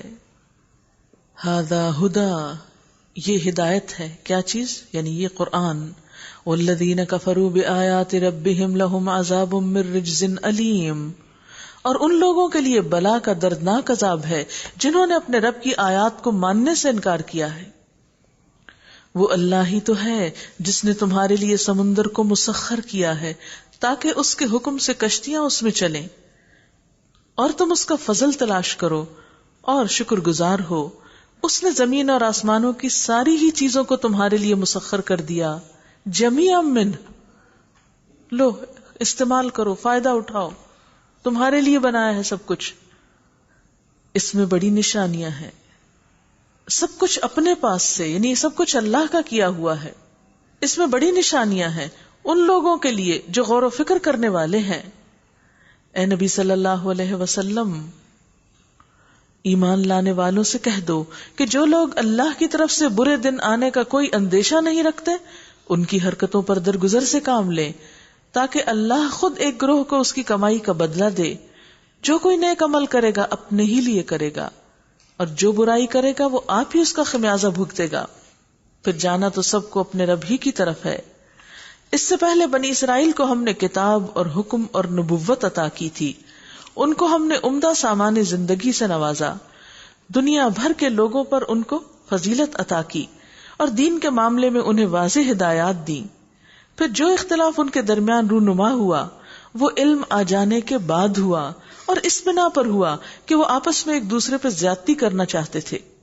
اللہ قیامت کے روز ان معاملات کا فیصلہ فرما دے گا جن میں وہ اختلاف کرتے رہے ہیں.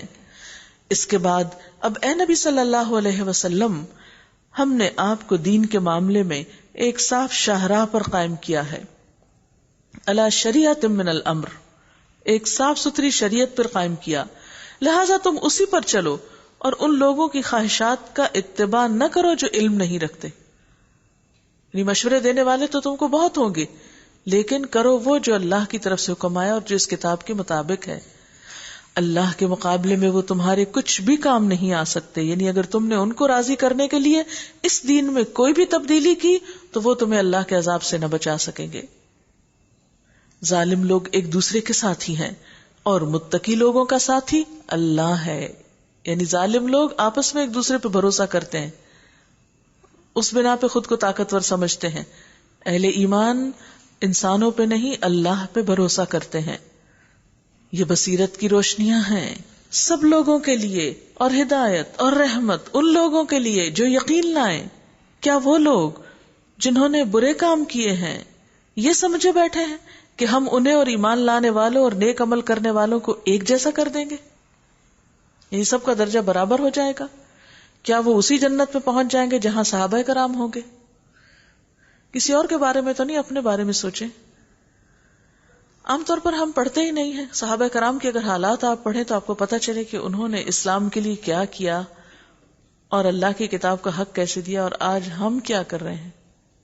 ان کے وقت، ان کی صلاحیتیں، ان کے مال، ان کے شوق کس کام کے تھے، اور اس کے مقابلے میں ہمارا حال کیا ہے. اب ہم چاہتے کیا ہیں؟ جس جنت میں وہ جائیں گے ہمیں بھی وہی جگہ مل جائے. وہ تو سب کچھ لٹا کے پہنچے اور ہم سب کچھ دنیا کے لیے کریں اور مفت میں ہم کو وہ جگہ مل جائے.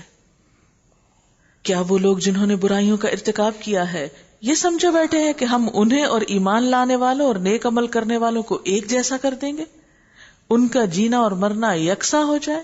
بہت برے حکم ہیں جو یہ لوگ لگاتے ہیں. ایسا نہیں ہو سکتا. اللہ نے تو آسمانوں اور زمین کو برحق پیدا کیا ہے، اور اس لیے کیا ہے کہ ہر شخص کو اس کی کمائی کا بدلہ دیا جائے. لوگوں پہ ظلم ہرگز نہ کیا جائے گا. افرأیت من اتخذ الہہ ہواہ وأضلہ اللہ علی علم وختم علی سمعہ وقلبہ وجعل علی بصرہ غشاوہ فمن یہدیہ من بعد اللہ افلا تذکرون. پھر کیا تم نے کبھی اس شخص کے حال پر بھی غور کیا ہے جس نے اپنی خواہش نفس کو اپنا خدا بنا لیا اور اللہ نے علم کے باوجود اسے گمراہی میں پھینک دیا؟ جہاں علم ہدایت کا ذریعہ بنتا ہے وہاں علم بسا اوقات گمراہی کا ذریعہ بھی بن جاتا ہے. استغفر اللہ. اور اس کے دل اور کانوں پر مہر لگا دی اور اس کی آنکھوں پر پردہ ڈال دیا. اللہ کے بعد اب اور کون ہے جو اسے ہدایت دے؟ کیا تم لوگ کوئی سبق نہیں لیتے؟ بھٹکنے کے اسباب جہاں باہر ہیں وہاں سب سے بڑا سبب خود ہماری اپنی ذات کے اندر ہے. اور وہ کیا ہے؟ ہوائے نفس، خواہشات، اپنی منمانی، اپنے دل کی مرضی، اپنی خوشی، اپنا خیال، اپنی سوچ کہ جو ہم چاہیں، جیسا ہم چاہیں وہ ہو. بس دین ایک طرف ہے، اللہ کا حکم ایک طرف ہے، دین کی مصلحت ایک طرف. فرمایا جس شخص نے اپنے نفس کی خواہش کو اپنا خدا بنا لیا اللہ نے علم کے باوجود اسے گمراہی میں پھینک دیا. ایسے شخص کا علم اس کو کچھ کام نہیں آتا، کوئی فائدہ نہ دے گا. اچھا بعض اوقات ایسا ہوتا ہے نا کہ ہم کسی غلط کام کرنے والے کو دیکھ کر خود بھی تذبذب اور شک میں پڑ جاتے ہیں. ہم کہتے ہیں وہ بھی قرآن پڑھا ہوا ہے، وہ ایسے کیوں کرتا ہے؟ وہ بھی دین کا نام لیتا ہے لیکن وہ سمجھ تو ہے اس کو، لیکن پھر بھی کیوں کر رہا ہے؟ یہ شاید یہی ٹھیک ہو. اس لیے ہمیشہ یاد رکھیے کہ ضروری نہیں کہ ہر صاحب علم صاحب ہدایت بھی ہو. ضروری نہیں کہ ہر صاحب علم صاحب ہدایت بھی ہو. علم حاصل کرنا ایک کام ہے اور ہدایت پر ہونا ایک کام، اور ہدایت اللہ جسے چاہتا ہے دیتا ہے. اور اللہ تعالیٰ کس کو ہدایت نہیں دیتا؟ جو اللہ کی بات ماننا نہیں چاہتا اور صرف اپنی ہی منوانا چاہتا ہے، یہ اپنی مرضی اور اپنے خود ساختہ طریقے کے مطابق زندگی بسر کرنا چاہتا ہے، جو اس کی اپنی سوچ کا ایک سانچہ ہے اس کے مطابق ہر چیز کو ڈھالنا چاہتا ہے. تو ایسے شخص کا پھر دل، کان، آنکھیں کچھ بھی کام نہیں کرتے. اب اللہ کے بعد اور کون ہے جو اسے ہدایت دے؟ کیا تم لوگ کوئی سبق نہیں لیتے؟ وَقَالُوا مَا هِيَ إِلَّا حَيَاتُنَا الدُّنْيَا نَمُوتُ وَنَحْيَا وَمَا يُهْلِكُنَا إِلَّا الدَّهْرُ. یہ لوگ کہتے ہیں کہ زندگی بس یہی ہماری دنیا کی زندگی ہے، یہی ہمارا مرنا اور جینا ہے، اور گردش ایام کے سوا کوئی چیز نہیں جو ہمیں ہلاک کرتی ہو. در حقیقت اس معاملے میں ان کے پاس کوئی علم نہیں ہے، یہ محض گمان کی بنا پر یہ باتیں کرتے ہیں، اور جب ہماری واضح آیات انہیں سنائی جاتی ہیں تو ان کے پاس کوئی حجت اس کے سوا نہیں ہوتی کہ اٹھا لو ہمارے باپ دادا کو اگر تم سچے ہو۔ اے نبی صلی اللہ علیہ وسلم، ان سے کہیے اللہ ہی تمہیں زندگی بخشتا ہے، پھر وہ تمہیں موت دیتا ہے، پھر وہی تم کو اس قیامت کے دن جمع کرے گا جس کے آنے میں کوئی شک نہیں، مگر اکثر لوگ جانتے نہیں ہیں۔ زمین اور آسمانوں کی بادشاہی اللہ کی ہے، اور جس روز قیامت کی گھڑی آ کھڑی ہوگی اس دن باطل پرست خسارے میں پڑ جائیں گے۔ وَتَرَى كُلَّ أُمَّةٍ جَاثِيَةً، اس وقت تم ہر گروہ کو گھٹنوں کے بل گرا دیکھو گے، ہر گروہ کو پکارا جائے گا کہ آئے اور اپنا نامہ اعمال دیکھے۔ ان سے کہا جائے گا آج تم لوگوں کو ان اعمال کا بدلہ دیا جائے گا جو تم کرتے رہے، یعنی آج تمہارے پاس وہی کچھ ہے جو دنیا میں تم کر کے بھجوا چکے ہو۔ تو اگر آج ہم کل کی فکر نہیں کریں گے تو کل یکا یک کچھ نہیں نکلے گا۔ اس وقت تم ہر گروہ کو گھٹنوں کے بل گرا دیکھو گے، ہر گروہ کو پکارا جائے گا کہ آئے اور اپنا نامہ اعمال دیکھے۔ ان سے کہا جائے گا آج تم لوگوں کو ان اعمال کا بدلہ دیا جائے گا جو تم کرتے رہے تھے، یہ ہمارا تیار کرایا ہوا اعمال نامہ ہے جو تمہارے اوپر ٹھیک ٹھیک شہادت دے رہا ہے۔ یعنی جو کچھ انسان نے کیا ہوگا وہ اللہ تعالیٰ لکھوا کے انسان کے سامنے رکھیں گے کہ انسان انکار نہ کر سکے۔ جو کچھ بھی تم کرتے تھے اسے ہم لکھواتے جا رہے تھے، پھر جو لوگ ایمان لائے تھے اور نیک عمل کرتے رہے تھے انہیں ان کا رب اپنی رحمت میں داخل کرے گا، اور یہی صریح کامیابی ہے۔ اور جن لوگوں نے کفر کیا تھا ان سے کہا جائے گا کہ میری آیات تم کو نہیں سنائی جاتی تھی، مگر تم نے تکبر کیا اور مجرم بن کر رہے۔ اور جب کہا جاتا تھا کہ اللہ کا وعدہ سچا ہے، قیامت کے آنے میں کوئی شک نہیں، تو تم کہتے تھے کہ ہم نہیں جانتے قیامت کیا ہوتی ہے، ہم تو بس ایک گمان سا رکھتے ہیں، یقین ہم کو نہیں ہے۔ اس وقت ان پر ان کے اعمال کی برائیاں کھل جائیں گی اور وہ اسی چیز کے پھیر میں آ جائیں گے جس کا وہ مذاق اڑایا کرتے تھے۔ ہوتا یہ ہے کہ دنیا میں جب انسان کو غلطی کرتا ہے نا تو اس غلطی کا، اس گناہ کا اور زیادتی کا فوری طور پر کوئی نتیجہ اس کے سامنے نہیں آتا تو وہ غلطی پہ اور دلیر ہو جاتا ہے۔ مثلاً آپ کسی کو ستا رہے ہیں، پریشان کر رہے ہیں، اور آپ دیکھ رہے ہیں کہ آپ کا کچھ نہیں بگڑ رہا، تو کیا ہوتا ہے؟ آپ اپنے غلط کام میں اور شدت اختیار کرتے ہیں اور معاملہ پھر خراب سے یعنی خراب تر ہو جاتا ہے۔ تو یہاں پر بتایا گیا کہ جب انسان ایک غلطی کرتا ہے اور اس کی پکڑ نہیں ہوتی تو کیا ہوتا ہے؟ انسان اس پہ دلیر ہو جاتا ہے، اور پھر جب وہ معاملہ بگڑتا جاتا ہے تو انسان غلطی میں اتنا دور چلا جاتا ہے کہ نکلنا ہی مشکل ہو جاتا ہے، پھر اس کو یہی آسان لگتا ہے کہ ادھر ہی رہے۔ یہ بالکل ایسے نہیں جیسے کوئی شخص چھلکے سے پھسل جائے تو پھر شرمندگی کے مارے بازو کا تو ادھر ہی لیٹ جاتا ہے کہ اٹھنا نہیں چاہتا، لیکن اٹھنا تو ہوتا ہے۔ تو بالکل اسی طرح جو لوگ غلط کام کرتے ہیں پھر غلطیوں میں گھر جاتے ہیں، پھر وہ انہی کے پھیر میں آ جاتے ہیں اور پھر وہ ان کو پوری طرح اپنی لپیٹ میں لے لیتی ہیں اور پھر اس کا پورا وبال اور انجام بھی ان پہ چھا جاتا ہے۔ اور ان سے کہہ دیا جائے گا آج ہم بھی اسی طرح تمہیں بھلائے دیتے ہیں جس طرح تم اس دن کی ملاقات کو بھول گئے تھے، تمہارا ٹھکانہ اب دوزخ ہے اور کوئی تمہاری مدد کرنے والا نہیں ہے۔ یہ تمہارا انجام اس لیے ہوا ہے کہ تم نے اللہ کی آیات کا مذاق بنا لیا تھا اور تمہیں دنیا کی زندگی نے دھوکے میں ڈال دیا تھا، لہٰذا آج نہ یہ لوگ دوزخ سے نکالے جائیں گے اور نہ ان سے کہا جائے گا کہ معافی مانگ کر اپنے رب کو راضی کرو۔ یعنی کتنی پھر حسرت اور نا امیدی ہوگی نا اس وقت، انسان کی مایوسی کی انتہا ہوگی کہ انسان کو واپس پلٹنے کا موقع نہ ملے گا۔ فَلِلَّهِ الْحَمْدُ رَبِّ السَّمَاوَاتِ وَرَبِّ الْأَرْضِ رَبِّ الْعَالَمِينَ وَلَهُ الْكِبْرِيَاءُ فِي السَّمَاوَاتِ وَالْأَرْضِ وَهُوَ الْعَزِيزُ الْحَكِيمُ۔ بس تعریف اللہ ہی کے لیے ہے جو زمین اور آسمانوں کا مالک اور سارے جہان والوں کا پروردگار ہے۔ زمین اور آسمانوں میں بڑائی اسی کے لیے ہے، وہی زبردست اور دانا ہے۔ وآخر دعوانا ان الحمد للہ رب العالمین۔ سبحانک اللہم وبحمدک نشہد ان لا الہ الا انت نستغفرک ونتوب الیک۔ والسلام علیکم ورحمۃ اللہ وبرکاتہ۔